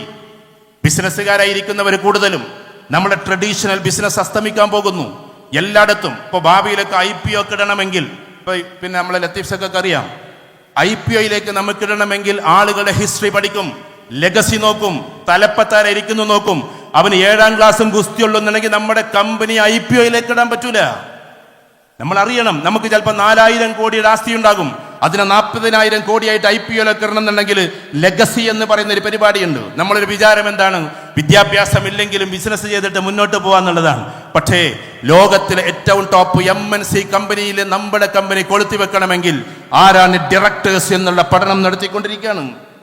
അപ്പൊ നമ്മുടെ തലമുറയിൽപ്പെട്ട കുട്ടികളെ നന്നായിട്ട് ബിസിനസ് പഠിപ്പിക്കേണ്ടിയിരിക്കുന്നു. ആരാണോ നമ്മൾ ഇത് ഏറ്റെടുക്കുന്നത് അവർ ഇത് പഠിക്കേണ്ടിയിരിക്കുന്നു. എന്ന് വെച്ചാൽ നമ്മൾ കാണുന്ന ചിലപ്പോൾ സൂപ്പർ മാർക്കറ്റുകളൊക്കെ ഒരു പക്ഷെ അടഞ്ഞു കിടക്കുന്ന ഒരു സമയം വരും. ഒരു പക്ഷേ എന്നല്ല, അതൊക്കെ പ്രഖ്യാപിച്ചു കഴിഞ്ഞു. അതെല്ലാം സ്റ്റോറേജ് ആകും. എന്നിട്ട് കംപ്ലീറ്റ് എന്തായിരിക്കും? കംപ്ലീറ്റ് ഓൺലൈനിലൂടെ ആളുകൾ പർച്ചേസ് ചെയ്യും. ഓൺലൈനിലൂടെ പർച്ചേസ് ചെയ്യുമ്പോൾ ഒരു ഗുണം, ഇപ്പം മീഷോ എന്ന് ചെയ്യുന്ന ആൾക്കാർ അവിടെ ഉണ്ടാവുമല്ലോ. ആണുങ്ങൾക്ക് അധികം മീഷോ പിടുത്തം കിട്ടൂല. പക്ഷെ മീഷോ അവരോട് ചോദിച്ചാൽ അറിയാം, 1500 രൂപക്ക് കിട്ടുന്ന സാധനം 450 രൂപക്ക് വീട്ടിലെത്തുന്ന സാധനത്തിന്റെ പേര് മീഷോ. അതേപോലെ തന്നെ ഒരുപാട് ഏജൻസികൾ കടന്നു വരും. ഡയറക്റ്റ് സെല്ലിംഗ് എന്ന് പറയുന്നത് നിൽക്കും. എന്നിട്ട് AI കടന്നു വരും. മാച്ചിങ്ങും മിക്സിങ്ങും ഒക്കെ, മാപ്പിങ്ങും മിക്സിങ്ങും ഒക്കെ അവർ നടപ്പിലാക്കി കൊടുക്കും. ഇങ്ങനെയൊക്കെയാണ് ഇനി കാലങ്ങൾ വരാൻ പോകുന്നത്. ആ സമയത്ത് നമ്മുടെ കുടുംബം ശിഥിലമാകാതിരിക്കണമെങ്കിൽ കാലഘട്ടത്തോടൊപ്പം സഞ്ചരിക്കേണ്ടുന്ന ഒരു പ്രവണത നമ്മൾ നമ്മുടെ കുട്ടികൾക്ക് ഒരുക്കി കൊടുക്കേണ്ടതുണ്ട്. എത്രത്തോളം എന്ന് ചോദിച്ചാൽ ബിസിനസിന്റെ കാര്യങ്ങൾ അവിടെ നിൽക്കട്ടെ, നമ്മുടെ സാമ്പത്തിക സുഭദ്രത. ഇപ്പൊ എല്ലാവരും നല്ല ബിസിനസ്സുകാരെ അവിടെ ഇരിക്കുന്നത്. പക്ഷേ എപ്പോഴെങ്കിലും ഓരോ രാജ്യത്തും ഇത് ഇങ്ങനെ നേരെ പോകുന്നത് കൊണ്ട് എനിക്കധികം പറയാൻ വയ്യ. പക്ഷെ GCC കൺട്രീസ് ഓരോന്നും ഉയർന്നു വരുമ്പോൾ റിസഷൻ എന്ന് പറയുന്ന സാധനം ഉണ്ടാകുന്നതല്ല, ലോകത്തിലെ കോർപ്പറേറ്റ് സെക്ടേഴ്സ് ഉണ്ടാക്കുന്നതാണ്. ഓരോ 7 വർഷം 8 വർഷം കൂടുമ്പോൾ റിസഷൻ എന്ന് പറയുന്ന സാധനം ഉണ്ടാക്കും. അത് ഓൾറെഡി അവർ സെറ്റ് ചെയ്ത് വെച്ചതാണ്. കാരണം അതിന്റെ ബൂം ലെവലിൽ നിൽക്കുന്ന സമയത്ത് താഴോട്ട് കൊണ്ടുപോകും. അത് നെപ്പോളിയന്റെ കാലഘട്ടത്തിലെ തുടങ്ങിയതാണ്. നെപ്പോളിയൻ യൂറോപ്പ് പിടിക്കാൻ പോകുന്നു എന്ന് കണ്ടപ്പോൾ റോത്ത്ചൈൽഡ് എന്ന് പറയുന്ന ജ്യൂ ഫാമിലി ഉണ്ടാക്കിയ ഒരു സിനാരിയോ തന്നെയാണ്. ഇത് നിങ്ങൾ സിനാരിയോ എന്നല്ല പേരിട്ടിട്ടുള്ളത്. അതുകൊണ്ട് ഏറ്റവും ടോപ്പ് റേഞ്ച് നിൽക്കുമ്പോൾ താഴോട്ട് കൊണ്ടുപോകാനും ഒരു കോർപ്പറേറ്റ് ഭീമന്മാരുണ്ട്. അങ്ങനെയൊക്കെ സംഭവിക്കുമ്പോൾ ചിലപ്പോൾ നമ്മളെ ബിസിനസ് സ്റ്റഡിയിലേക്ക് പോകും. അപ്പോൾ മൾട്ടി ലെവലിൽ എങ്ങനെയൊക്കെയാണ് ഇതിനെ ചികിത്സിക്കേണ്ടത് അല്ലെങ്കിൽ എങ്ങനെയൊക്കെയാണ് രൂപാന്തരപ്പെടുത്തേണ്ടത് എന്ന സ്ട്രാറ്റജി കൂടി നമ്മൾ പഠിക്കേണ്ടിയിരിക്കുന്നു. അങ്ങനെ പോകുമ്പോൾ ഇവിടെ ഇരിക്കുന്ന ഓരോ സ്ത്രീകളും, ഞാൻ പറയുന്നത് ജസ്റ്റ് ഒരു 99 രൂപ ഏതെങ്കിലും ഒരു വലിയ നല്ല ഹലാൽ രീതിയിലുള്ള ഷെയർ മാർക്കറ്റിലേക്ക് എങ്ങാനിട്ട്, ഞാൻ അതിനെ പ്രോത്സാഹിപ്പിക്കല്ല, അതിലേക്ക് ഇട്ട് കഴിഞ്ഞാൽ അതിനെ അക്യുമുലേറ്റ് ചെയ്തിട്ട് അതിമനോഹരമായി തിരിച്ചു കിട്ടും നമുക്ക് കാണാൻ പറ്റും. ഞാൻ മിനിയാന്ന് കൊല്ലത്ത് പത്തനംതിട്ടയിലൊക്കെ ആയിരുന്നു പരിപാടി. അവിടുത്തെ സ്ത്രീകളോട് ഇത് പറയേണ്ട കാര്യമില്ല. ഈ സ്ത്രീകൾക്ക് ഗൾഫിൽ നിന്ന് അയച്ചു കൊടുക്കുന്ന മാസത്തിൽ 25,000 രൂപയിൽ നിന്ന് അവർ 10,000 രൂപ ചിട്ടിക്ക് ചേരും. കുറിക്ക് പലിശ ഇല്ലാത്തതിൽ നമുക്ക് ചേർന്നാൽ മതി. അത് ചേർന്നിട്ട് 5 ലക്ഷം ആകുമ്പോൾ അവരൊരു പറമ്പ് വാങ്ങും. എന്നിട്ട് 2 കൊല്ലം കഴിയുമ്പോൾ അത് വെക്കും. സ്ത്രീകൾ 2 കൊല്ലം കഴിഞ്ഞ് അത് വെക്കും. അങ്ങനെ ഗൾഫിൽ നിന്ന് ഭർത്താവ് 30 കൊല്ലം കഴിഞ്ഞിട്ട് എല്ലാം അവസാനിപ്പിച്ച് വരുമ്പോൾ തിരിച്ച് ഭർത്താവിന് കൊടുക്കാൻ അവരുടെ കയ്യിൽ 3-4 കോടി ഉണ്ടാവുക എന്നതാണ്. ഞാൻ ഉപദേശിക്കാൻ വേണ്ടി വന്നതല്ല, ഞാൻ പ്രവാസികൾക്ക് വേണ്ടി സംസാരിക്കുന്നു. എനിക്കറിയാം, എൻ്റെ നാട്ടിലൊരു മനുഷ്യൻ ഖത്തറിൽ നല്ല ബിസിനസ്സൊക്കെ ഉണ്ടായി, പെട്ടെന്നാണ് ഒരു അറബി അത് പിടിച്ചെടുത്തത്. അദ്ദേഹം പരമദരിദ്രനായി മാറിയത് ഒറ്റ ദിവസം കൊണ്ടാണ്. അവസാനം വാടക വീട്ടിലേക്ക് താമസം മാറ്റേണ്ടി വന്നു കടബാധ്യത കൊണ്ട്. അങ്ങനെ 3 പെൺകുട്ടികളെ കെട്ടിച്ചപ്പോഴേക്കും അയാൾക്ക് അസുഖങ്ങൾ വന്ന് അവസാനം അദ്ദേഹം അവസാനിക്കുകയും ചെയ്തു. ഒരു ദിവസം കൊണ്ട് ഇതെല്ലാം മാറി മറിയുന്ന അവസ്ഥയിലേക്ക് കാര്യങ്ങൾ പോകും. അപ്പോഴാണ് നമ്മൾ ചിന്തിക്കേണ്ടത്, എന്താണ് സാമ്പത്തിക അച്ചടക്കമെന്ന്, പ്രൊജക്ട് ഡെവലപ്മെന്റ് എന്താണ്, പ്രോഡക്റ്റ് ഡെവലപ്മെന്റ് എന്താണ്, ഇതേപോലെ തന്നെ അസറ്റ് ഡെവലപ്മെന്റ് എന്താണ്. അസറ്റ് ഡെവലപ്പ് ചെയ്തുകൊണ്ടിരിക്കണം. വെറും ബിസിനസ് മാത്രം ഡെവലപ്പ് ചെയ്താൽ പോരാ, അസറ്റ് അക്യുമുലേഷൻ ആണ് ഏറ്റവും കൂടുതൽ നടക്കേണ്ടത്. ഇത്തരം ടാക്ടിക്സുകളൊക്കെ നമ്മൾ നമ്മുടെ ജീവിതത്തിൽ പഠിച്ചുകൊണ്ടേയിരിക്കണം. അതിന് സ്ത്രീകൾ എന്താ ചെയ്യണ്ടേ? ഞാൻ കളിയാക്കുകയല്ല കേട്ടോ. ഈ കാസർകോട്ടിൽ നിന്നാണ് ഞങ്ങളൊക്കെ മലപ്പുറത്തുകാർ പറയാ എല്ലാം തുടങ്ങി വെക്കാറുന്ന. നിങ്ങളെ കൊണ്ടാണ് ഞങ്ങളും ഇടങ്ങേറാവുന്നത്. നിങ്ങളിവിടെ മഞ്ഞ കല്യാണം തുടങ്ങും, അപ്പൊ പിന്നെ മലപ്പുറത്ത് തുടങ്ങല്ലാതെ നിവൃത്തില്ല. പിന്നെ കുറെ കഴിഞ്ഞേക്കാണ് ജമന്തി കല്യാണം, ആ കല്യാണം, ഈ കല്യാണം, സഫ്രോണിസ്റ്റ് കല്യാണം, എല്ലാം പറഞ്ഞിട്ട് അങ്ങനെ. പക്ഷേ ഇവിടെ ഇപ്പൊ വെള്ളക്കുപ്പായിട്ടിട്ട് ഇരിക്കണ കണ്ടില്ലേ ഒരുപാട് ആൾക്കാർ? ഇവർക്ക് എത്ര വെള്ളക്കുപ്പായം തുണിയെന്ന് ആർക്കും അറിയില്ല, പച്ച മലയാളത്തിൽ പറഞ്ഞാൽ. കാരണം എപ്പോഴും ഒരേ ഡ്രസ് കോഡ് കീപ്പ് ചെയ്യുന്ന ആളുകളെയാണ് സത്യത്തിൽ ലോകം എന്താക്കുന്നത്, നന്മയുടെ ആളായിട്ട് വിലയിരുത്തി. ഞാൻ വേറെ ഡ്രസ് കോഡ് മാറ്റണ്ടെന്നല്ല പറഞ്ഞു. APJ അബ്ദുൽ കലാം ഇന്ത്യ കണ്ട ഡബിൾ ഇസഡ് കാറ്റഗറി പ്രൊട്ടക്ഷൻ ഉള്ള ആളായിരുന്നു. ഒന്ന്, അദ്ദേഹം ടെക്നിക്കൽ സയന്റിസ്റ്റ് ആണ്, മിസൈൽ മാനാണ്. രണ്ടാമത്, അദ്ദേഹം പ്രസിഡന്റ് ആയിരുന്നു. അതുകൊണ്ട് നമ്പർ 1 സിറ്റിസൺ ഓഫ് ഇന്ത്യ. പ്രധാനമന്ത്രിയല്ല നമ്പർ 1, എന്നും ഇന്ത്യയുടെ നമ്പർ 1 സിറ്റിസൺ അത് പ്രസിഡന്റ് ആണ്. ആ പ്രസിഡന്റ് ആയിരുന്ന മനുഷ്യനാണ്. അദ്ദേഹം മരിച്ചപ്പോ ആകെ അദ്ദേഹത്തിന്റെ ഡ്രസ്സുകൾ 4, അതും എല്ലാം ആഷ് കളറിൽ. എന്തുകൊണ്ട് എല്ലാം? അദ്ദേഹം ബ്ലാക്ക് ഇട്ട് നമ്മൾ കണ്ടിട്ടില്ല, അദ്ദേഹം വേറെ കളറിൽ നമ്മൾ കണ്ടിട്ടില്ല. ഞാൻ എല്ലാവരും എന്നിടണമെന്നല്ല പറഞ്ഞത് കേട്ടോ. അദ്ദേഹം ആഷ് കളറിൽ ഇടുള്ളൂ. അദ്ദേഹത്തിന് എത്ര ഡ്രസ്സ് ഉണ്ടായിരുന്നു ആർക്കും അറിഞ്ഞുകൂടാ. ഇപ്പൊ രാഹുൽ ഗാന്ധി നിങ്ങളൊന്ന് എടുത്തു നോക്കിയാട്ടെ. രാഹുൽ ഗാന്ധി എപ്പോഴും മിക്കവാറും ധരിക്കുന്ന ഡ്രസ്സ് ഏതാ? അത് ടീഷർട്ടാണ്. കാരണം കാഷ്വൽ ഡ്രസ്സ് കൊണ്ടാണ് അദ്ദേഹം പാർലമെന്റിലും എല്ലായിടത്തും പോയിക്കൊണ്ടേയിരിക്കുന്നത്. അതുകൊണ്ട് ഇവിടെ നമ്മുടെ നാട്ടിലൊക്കെ കല്യാണം എന്ന് പറഞ്ഞിട്ടുണ്ടെങ്കിൽ ക്യാമറക്കാരനാ തീരുമാനിക്കുക. ക്ഷമിക്കണം കേട്ടോ, ക്യാമറക്കാരനാണ് കല്യാണം കംപ്ലീറ്റ് ഏറ്റെടുക്കുക. കാരണം പ്രൊഫഷണൽ ക്യാമറ എന്ന് പറഞ്ഞാൽ ഇങ്ങനെ ആളെ നിർത്തിയിട്ടുള്ളതല്ല. ഞാൻ നിങ്ങളെ പഠിപ്പിക്കുമല്ലോ കേട്ടോ. ഞാൻ ദുബായിൽ ഒരു പരിപാടിയിൽ പങ്കെടുത്തു, മലയാളികളുടെ തന്നെ. മുഖ്യമന്ത്രി ഉണ്ടായിരുന്നു, മമ്മൂട്ടി ഉണ്ടായിരുന്നു, നിങ്ങളുണ്ടായിരുന്നു അതിൽ. എനിക്ക് അറിഞ്ഞൂടെ, കുറച്ച് പൈസക്കാരായ മലയാളികളൊക്കെ ഉണ്ടായിരുന്നു. ഏതായിരുന്നാലും ശരി, എല്ലാ പൈസക്കാരെയും കൂട്ടി എന്നെന്തിനായാലും വിളിച്ചതെന്ന് എനിക്ക് അറിഞ്ഞൂടാ കേട്ടോ. ഏതായിരുന്നാലും അതിൽ വിളിച്ചു, ഞാൻ പോയി. ഏകദേശം ഒരു 10-200 ആളുണ്ടായിരുന്നു. യൂസഫ് അലിക്ക മുതൽ എല്ലാവരും ഉണ്ടായിരുന്നു അതിൽ ക്യാമറ. പക്ഷേ നമ്മളുടെ മകളുടെ കൈ പിടിച്ചിട്ട് ഭർത്താവിന് കൊടുക്കാൻ നമ്മൾ മറന്നു പോകുന്നു. ചിലപ്പോൾ മകള് പോലും പോയി വരാട്ടൊപ്പാന്ന് പറഞ്ഞാൽ എല്ലപ്പോഴും ഇങ്ങനെ 10-15 വട്ടം പോയി വന്ന പോലൊക്കെയാണ് പോവുക. അങ്ങനെ ഒരു കരച്ചിലോ അല്ലെങ്കിൽ ഉമ്മയെ വേർപെടുന്ന ഒരു സങ്കടമോ ഒരു നൊമ്പരമോ ഇല്ലാതെ ഈ ദുഃഖസാന്ദ്രമായതിൽ നിന്നും സന്തോഷാത്മകതയെയും സന്തോഷത്തിൽ നിന്ന് ദുഃഖസാന്ദ്രതയെയും കൊണ്ടുവരുന്ന ഒരു വല്ലാത്തൊരു മുഹൂർത്തമുണ്ടല്ലോ വിവാഹത്തിൽ. ഉമ്മ എന്ന് പറഞ്ഞിട്ടൊരു ആലിംഗനമുണ്ടല്ലോ. ഉമ്മാക്ക് കൊടുക്കുന്ന ചുംബനം പോലും ക്യാമറയിൽ പകർത്തേണ്ടതല്ല എന്ന് മനസ്സിലാക്കി സ്നേഹത്തിന്റെ ചുംബനം കൊടുത്തുകൊണ്ട് തൻ്റെ പിതാവിൽ നിന്ന് അകന്നു പോകുന്ന പ്രിയപ്പെട്ട മകളായി നമ്മൾ ഓരോരുത്തരും മാറണമേ എന്നാണ് എനിക്ക് പറയാനുള്ളത്. പ്രിയപ്പെട്ട സൽമാൻ ഭായി ഒക്കെ ഞങ്ങൾ വളരെ അടുത്ത സുഹൃത്തുക്കളാണ്. PA ഇബ്രാഹിം സാഹിബിൻ്റെ PA ഇബ്രാഹിം ഐജിച്ചയുടെ, നിങ്ങൾ പറഞ്ഞാൽ PA ഇബ്രാഹിം ചയുടെ മകനാണ്. ശരി, ഞാൻ പറഞ്ഞു വരുന്ന എൻ്റെ പ്രിയപ്പെട്ടവർ, അവസാനിപ്പിക്കാറായി. നമ്മൾ നമ്മുടെ കുടുംബത്തിൻ്റെ കാഴ്ചപ്പാടിലൂടെ കൊണ്ടുപോവുക എന്നതാണ്. എങ്ങനെയൊക്കെ നടപ്പിലാക്കണം, എന്തൊക്കെ നടപ്പിലാക്കണമെന്ന് നമ്മൾ ഓരോരുത്തരെ തീരുമാനിക്കുക. കാർക്കശ്യത്തിൻ്റെ ഭാഷ വേണ്ട, പക്ഷേ നമുക്ക് ദർശനത്തിൻ്റെ ഭാഷ വേണം. നല്ല കാഴ്ചപ്പാടിൻ്റെ ഭാഷ നമുക്കുണ്ടാകണം. ആ കാഴ്ചപ്പാടാണ് നമുക്ക് ഏറ്റവും പ്രധാനപ്പെട്ടത്. ഇവിടെ ഇരുന്നും കൊണ്ട് പറയുമ്പോൾ ഞാൻ അങ്ങനെ അദ്ദേഹം വന്നതുകൊണ്ട് പറയാമെന്ന് വിചാരിക്കണം. പല വേദിയിലും പറയാറുണ്ട്, കാസർഗോഡിനെ പറ്റി പറയുമ്പോൾ പി എ ഇബ്രാഹിം ഹാജിയെ നമ്മൾ പറയാറുണ്ട്. ബിസിനസ്സുകാർക്ക് നല്ലൊരു മോഡലാണ് പി എ ഇബ്രാഹിം ഹാജി എന്ന്. ഒരു മനുഷ്യൻ ദീനിന്റെ ചൂളയിലൂടെ നടന്നുകൊണ്ട് അതിമനോഹരമായി ബിസിനസ്സിനെ നയിച്ചൊരു മനുഷ്യനും കൂടിയാണ് പി എ ഇബ്രാഹിം ഹാജി സാബ്. ഞാൻ പറഞ്ഞു വരുന്നത്, നമ്മുടെ കുടുംബത്തെ നമ്മൾ നിയന്ത്രിക്കുമ്പോൾ 4-5 കാര്യങ്ങൾ നമ്മൾ ശ്രദ്ധിക്കണം. ഒന്ന്, നല്ല വാല്യൂസ് നമ്മുടെ കുടുംബത്തിൽ ഉണ്ടാവുക എന്ന് ഏറ്റവും പ്രധാനം അതാണ്. നമ്പർ 2, സാമ്പത്തികപരമായ അച്ചടക്കത്തിന്റെ ഭാഗം നമ്മുടെ കുടുംബത്തിൽ ഉണ്ടാവുക. ഏതൊക്കെ, എങ്ങനെയൊക്കെ, എന്തിനൊക്കെ ഉപയോഗിക്കണമെന്ന്. അതും തന്നെ ഉസ്മാൻ റളിയല്ലാഹു തആല അൻഹുവിന്റെ അല്ലെങ്കിൽ അബ്ദുറഹ്മാൻ ഇബ്നു ഔഫ് റളിയല്ലാഹു തആല അൻഹുവിന്റെ സ്ട്രാറ്റജി നമ്മൾ കടമെടുത്താൽ ബിസിനസ്സുകാരെ, നിങ്ങൾ കിട്ടുന്ന ലാഭത്തിൽ നിന്ന് 33% അതിലേക്ക് തന്നെ റീഇൻവെസ്റ്റ് ചെയ്യണം. ഇതാണ് ആര് പറഞ്ഞിട്ടുള്ളത്? അബ്ദുറഹ്മാൻ ഇബ്നു ഔഫ് റളിയല്ലാഹു തആല പറഞ്ഞിട്ടുള്ളത്. രണ്ടാമത്തത് 33%, ബാക്കി 33% ഉണ്ടല്ലോ, ഡൈവേഴ്സിഫിക്കേഷനിലേക്ക് വേണ്ടിയിട്ട് നിങ്ങൾ ഉപയോഗിക്കണമെന്നാണ്. വ്യത്യസ്ത ബിസിനസ്സിലേക്ക്. ഒന്ന്, ഏതിൽ നിന്നാണോ ലാഭം കിട്ടിയത് ആ ലാഭം കിട്ടിയ ബിസിനസ്സിലേക്ക് തന്നെ തിരിച്ചിടണം. മറ്റൊന്ന്, വ്യത്യസ്തമായ ബിസിനസ്സുകൾ തുടങ്ങണം. കാരണം ഒന്ന് പൊട്ടിയാലും ഒന്ന് തുടങ്ങാൻ നമുക്ക് സാധിക്കണം. അത് രണ്ടാമത്തെ 33. മൂന്നാമത്തെ 33-നെ 11 തിരിക്കണമെന്നാണ് അബ്ദുറഹ്മാൻ ഇബ്നു ഔഫ് റളിയല്ലാഹു തആല നമുക്ക് പഠിപ്പിച്ചു തന്നിട്ടുള്ളത്. ഞാൻ ഹാർവാർഡിന്റെ ഒരു കോഴ്സ് ചെയ്തിരുന്ന ബിസിനസ്സുമായി ബന്ധപ്പെട്ടിട്ട് അതിൽ ഇതായിരുന്നു എൻ്റെ ടോപ്പിക്കായിട്ട് ഞാൻ സബ്മിറ്റ് ചെയ്തത്. അതിൽ 11 ടോട്ടൽ ലാഭത്തിന്റെ 11% മാത്രമേ നമ്മൾ നമ്മുടെ പ്രോഫിറ്റായിട്ട് പേഴ്സണലായിട്ട് എടുക്കാൻ പാടുള്ളൂ. ബാക്കി 11 നമ്മുടെ മറ്റ് കുടുംബത്തിലെ ആളുകളെ രക്ഷപ്പെടുത്താൻ വേണ്ടിയിട്ടാണ്. ജ്യേഷ്ഠന്റെ മക്കൾ, അനുജന്റെ മക്കൾ, പെങ്ങന്മാരെ മക്കൾ, അങ്ങനെ കുറെ ആൾക്കാരുണ്ട് നമുക്ക്.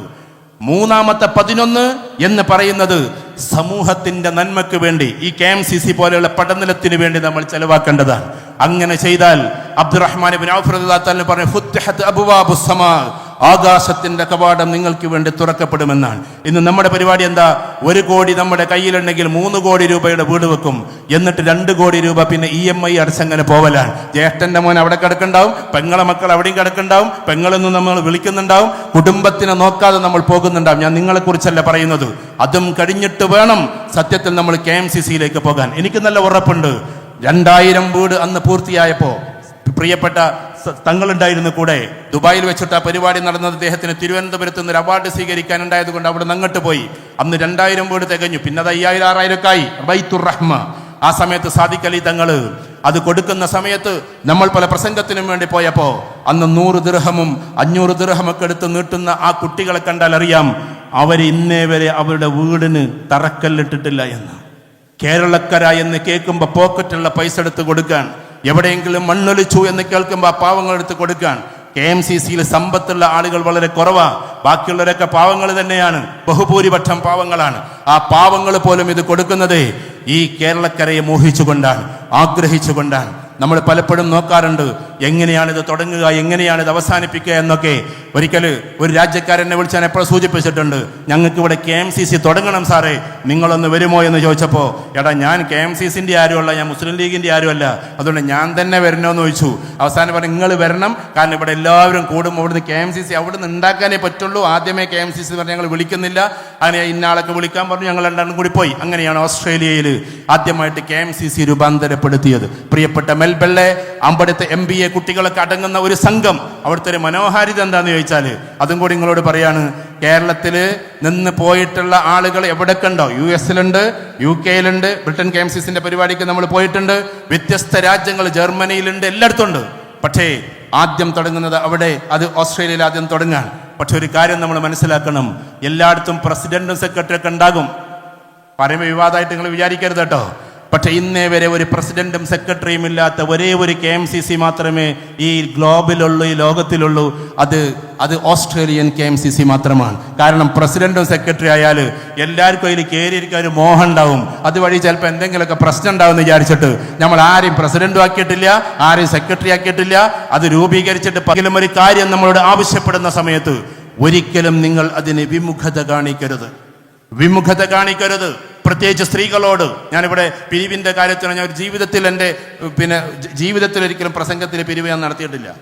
പ്രസംഗിക്കുന്ന സമയത്ത് ബക്കറ്റ് ഇങ്ങനെ പോവുകയാണെങ്കിൽ അതവിടെ വെച്ചോളൂ, എനിക്കൊരു പൈസ തരണ്ടെന്ന് ഞാൻ പറയില്ല. അതുകൊണ്ട് ഞാൻ പിരിക്കാൻ വന്ന എന്നാലും പറയാം, എപ്പോഴെങ്കിലും KMCC നമ്മളോട് ആവശ്യപ്പെടുമ്പോൾ, എന്തെങ്കിലും ഒരു പദ്ധതിക്ക് വേണ്ടി ആവശ്യപ്പെടുമ്പോൾ നിങ്ങളുണ്ടായിരിക്കണം പിൻബലമായി. ഈ ലോകത്തിൽ നിങ്ങൾ അറിയണം, കാലിക്കറ്റ് യൂണിവേഴ്സിറ്റി എന്ന് പറയുന്ന ഒരു യൂണിവേഴ്സിറ്റി ഉണ്ടാക്കണമെന്ന് നിങ്ങൾ കാസർഗോഡ് അടങ്ങുന്ന ജില്ലക്ക്, കാസർഗോഡ്, കണ്ണൂര്, മലപ്പുറം, വയനാട്, കോഴിക്കോട്, തൃശ്ശൂരിന്റെ ഒരു ഭാഗവും അടങ്ങുന്ന മൊത്തം ജില്ലക്ക് ഒരു യൂണിവേഴ്സിറ്റി വേണമെന്ന് അന്നൊരു പാവം കോയ ആവശ്യപ്പെട്ടു. എവിടെ? നമ്മുടെ നിയമസഭയിൽ. നിങ്ങളൊന്ന് അടിച്ചു നോക്ക്.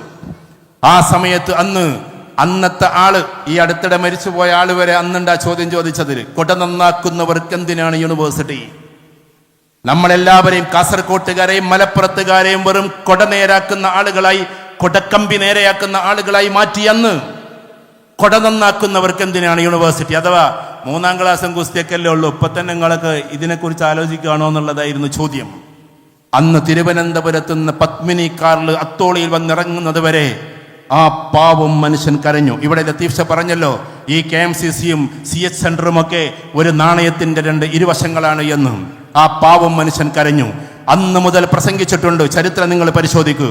നിങ്ങളുടെ ഈ കാസർഗോഡിന്റെ മഞ്ചേശ്വരം മുതൽ, കേരളം അവസാനിക്കുന്ന മഞ്ചേശ്വരം മുതൽ മലബാർ അവസാനിക്കുന്ന ചാവക്കാട് വരെ തെരുവോരങ്ങളിൽ കടന്ന് പ്രസംഗിച്ചു ആ പച്ചയായ മനുഷ്യൻ. അന്ന് പ്രസംഗിച്ചത് എന്താണെന്നറിയോ? പുതിയ തലമുറക്ക് ആ ഭാഷ അറിയില്ല. നിങ്ങൾ 4 അണത്തൊട്ടെറിഞ്ഞത്, നിങ്ങൾ 8 അണത്തൊട്ടെറിഞ്ഞവ, എന്റെ പ്രിയപ്പെട്ട ഉമ്മാമ്മമാരെ, കാച്ചുതുണിയെടുത്ത ഉമ്മാമ്മമാരെ. കാച്ചുതുണി എന്ന് പറഞ്ഞ തുണിയെ നിങ്ങൾക്ക് അറിഞ്ഞുകൂടെ? ചിലപ്പോൾ ഇപ്പോ പഴയ ആൾക്കാർക്കൊക്കെ അറിയാം.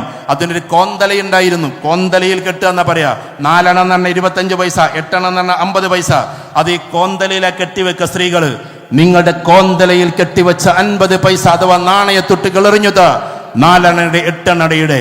അന്ന് യൂണിവേഴ്സിറ്റി എന്ന് ഇംഗ്ലീഷിലോ സർവകലാശാല എന്ന് മലയാളത്തിലോ പൂർത്തീകരിച്ച് പറയാൻ കഴിയാത്ത പാവം ഉമ്മാമ്മമാർ എറിഞ്ഞു കൊടുത്ത ആ പൈസ കൊണ്ട് തുടങ്ങി വെച്ചതാണ് പ്രശസ്തമായ കാലിക്കറ്റ് യൂണിവേഴ്സിറ്റി എന്ന് നമ്മൾ ഓരോരുത്തരും തിരിച്ചറിയേണ്ടതുണ്ട്. അല്ലാതെ ആരുടെയും ഔദാര്യം കൊണ്ട് തുടങ്ങിയതല്ല.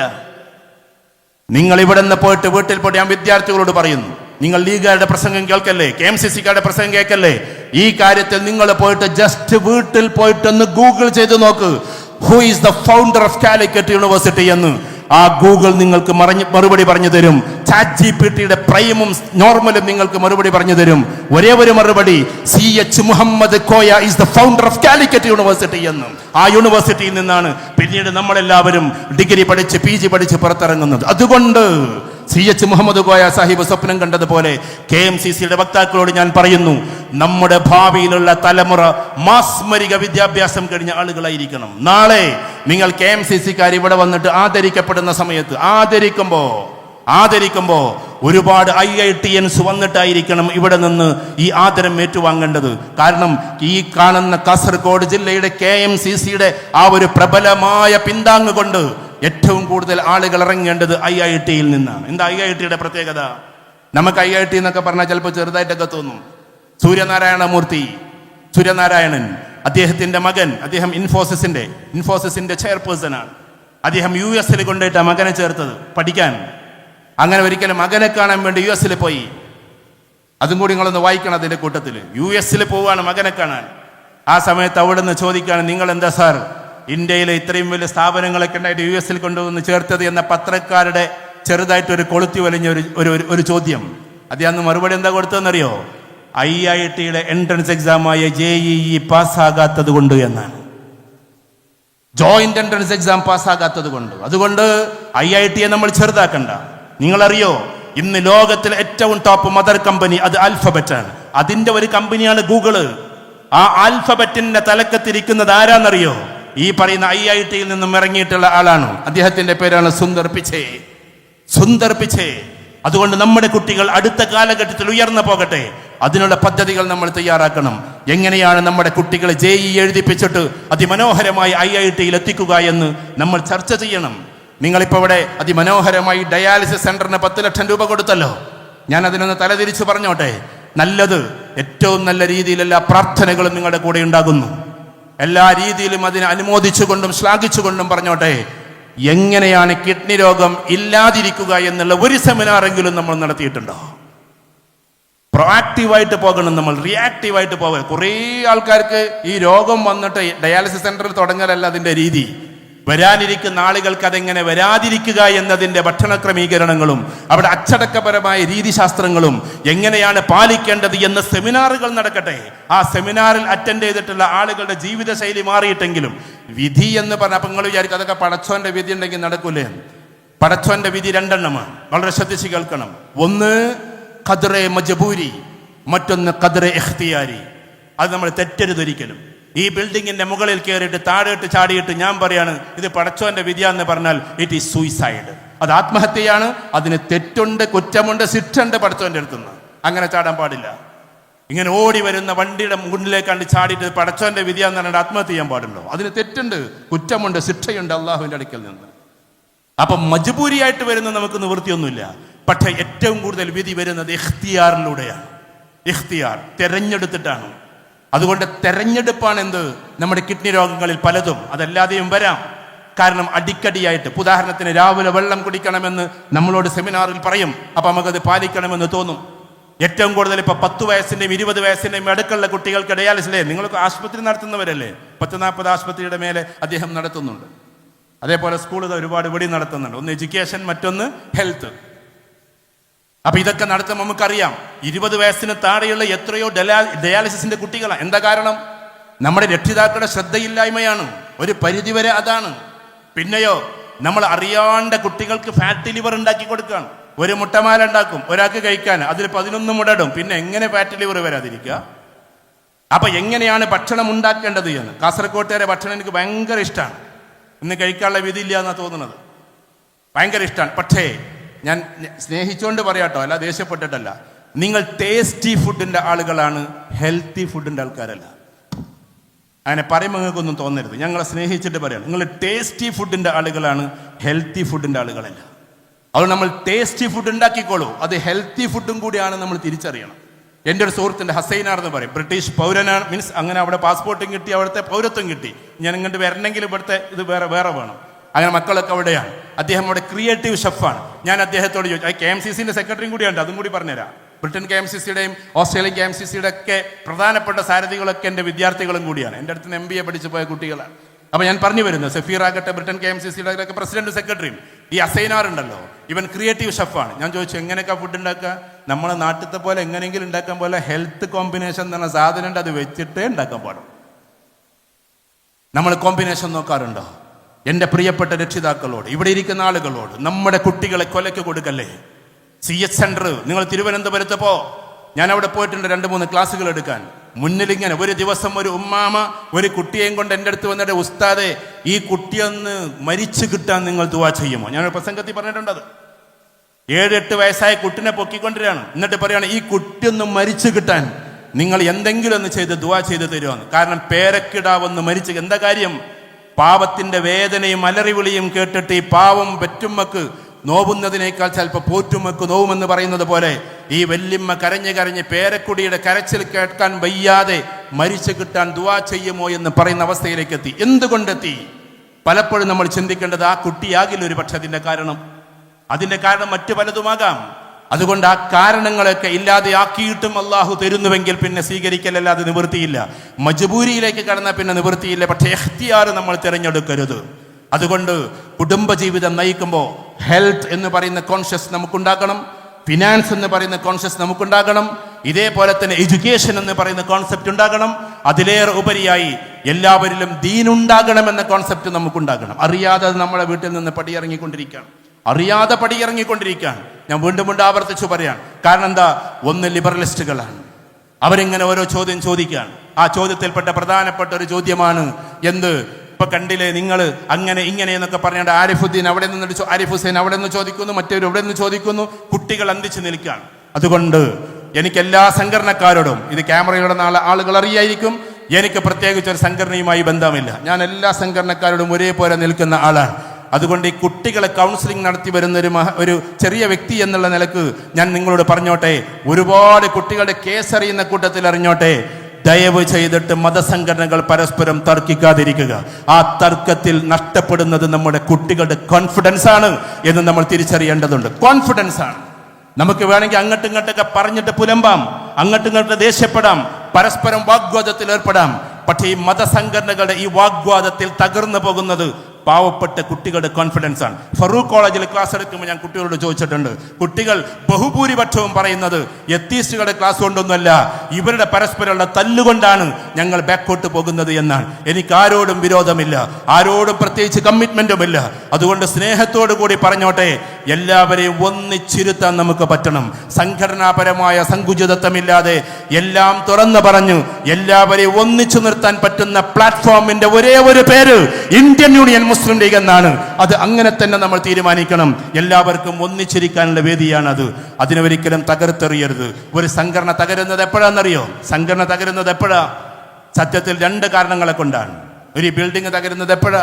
ബുൾഡോസർ വന്നിട്ട് ഇങ്ങനെ തകർക്കുമ്പോൾ ഇത് തകരും അല്ലേ? ഒരു ബുൾഡോസർ വന്നിട്ടാണ് തകർത്താൽ ഇത് തകരും. പക്ഷെ ബുൾഡോസർ വരും നമ്മൾ കാണും നമ്മൾ. അതുകൊണ്ട് നമ്മൾ മെല്ലെ തടഞ്ഞു നിർത്തും. പക്ഷേ പിന്നെ ഇതൊരു തകരലുണ്ട്. വെഞ്ചതിൽ വരുമ്പോൾ, വെഞ്ചതിൽ പുറത്തുനിന്നല്ല വരിക, അറിയാതെ ഉള്ളിൽ നിന്നാണ് അത് ജന്മമെടുക്കുക. അത് വീഴുന്നത് പിന്നെ നമ്മൾ കാണൂല.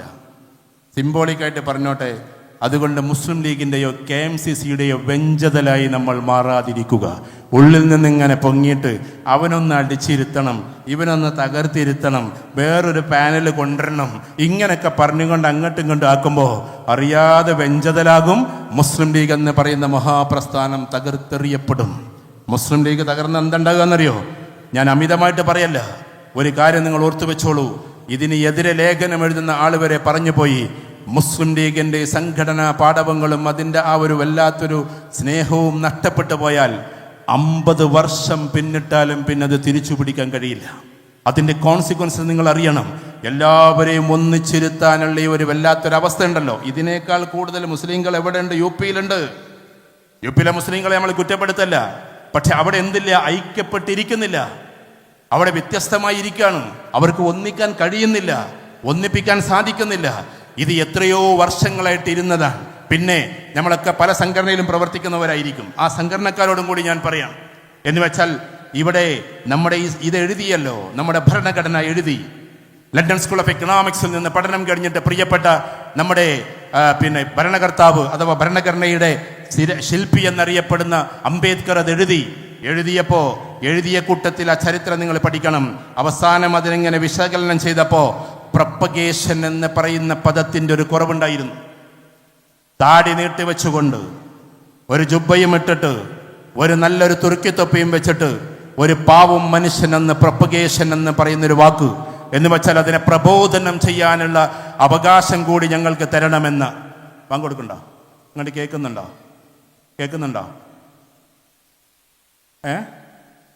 ഒന്ന് ശ്രദ്ധിക്കണേ. ഇങ്ങോട്ട് കേൾക്കുകയാണെങ്കിലാണ് നിർത്തേണ്ടത്. ബാങ്ക് കേൾക്കുമ്പോഴാണ് നിർത്തേണ്ടത്, ബാങ്കിൻ്റെ ടൈമിനല്ല നിർത്തേണ്ടത്. കേൾക്കുകയാണെങ്കിൽ പറയണം. പിന്നെ ഒരു 10 മിനിറ്റും കൂടി നീട്ടാൻ. കാരണം എന്താണെന്ന് വെച്ചാൽ തന്നെ കൺക്ലൂഡ് ചെയ്താൽ വേഗം നിസ്കരിക്കാൻ പോവാം. ഓക്കെ, വളരെ ശ്രദ്ധിച്ച് കേൾക്കാം. ബാങ്ക് കേൾക്കുന്നുണ്ടെങ്കിൽ എന്തായാലും നിങ്ങൾ കൈപൊക്കണം. അപ്പോൾ പറഞ്ഞു വരുന്ന കാര്യം, ആ മനുഷ്യൻ അന്ന് ഒപ്പുവെച്ചു, കണ്ണീരോടെ ഒപ്പുവെച്ചു. അപ്പോൾ നമ്മൾ അറിയേണ്ട കാര്യം എന്താണെന്നറിയോ? നമ്മൾ ഇന്ന് എല്ലാ തെരുവുകളിലും വയല് നടക്കുന്നു, പ്രബോധന പരമ്പരകൾ നടക്കുന്നു, ഒരുപാട് ക്ലാസ്സുകൾ നടക്കുന്നു, സെമിനാറുകൾ, സിമ്പോസിയങ്ങൾ നടക്കുന്നു. അത് അന്നത്തെ ഒരു സിഗ്നേച്ചറിൻ്റെ പതിപ്പാണ്, അന്നത്തെ ഒപ്പിൻ്റെ പതിപ്പാണ്. ഇത് വെറുതെ ഒരു പറച്ചിലല്ല. ഇത് ലീഗിനെ അപഗ്രഥനം ചെയ്യുന്ന ഇഷ്ടം പോലെ ആളുകൾ പറഞ്ഞുകൊണ്ടിരിക്കുന്ന കാര്യം. നമുക്കത് മനസ്സിലാകാത്തതുള്ളൂ. അതുകൊണ്ട് ആ ഒരു പ്രൊപ്പഗേഷന് വേണ്ടി നമുക്ക് തന്ന അവകാശം പങ്കുവെക്കുന്നു. മൊബൈലിലാണോ കേൾക്കണേ? അല്ല, കേൾക്കുന്നുണ്ട്. ഓക്കെ, 2 മിനിറ്റ് അങ്ങനെ ഇരിക്കണേ, പ്രയാസമില്ലല്ലോ.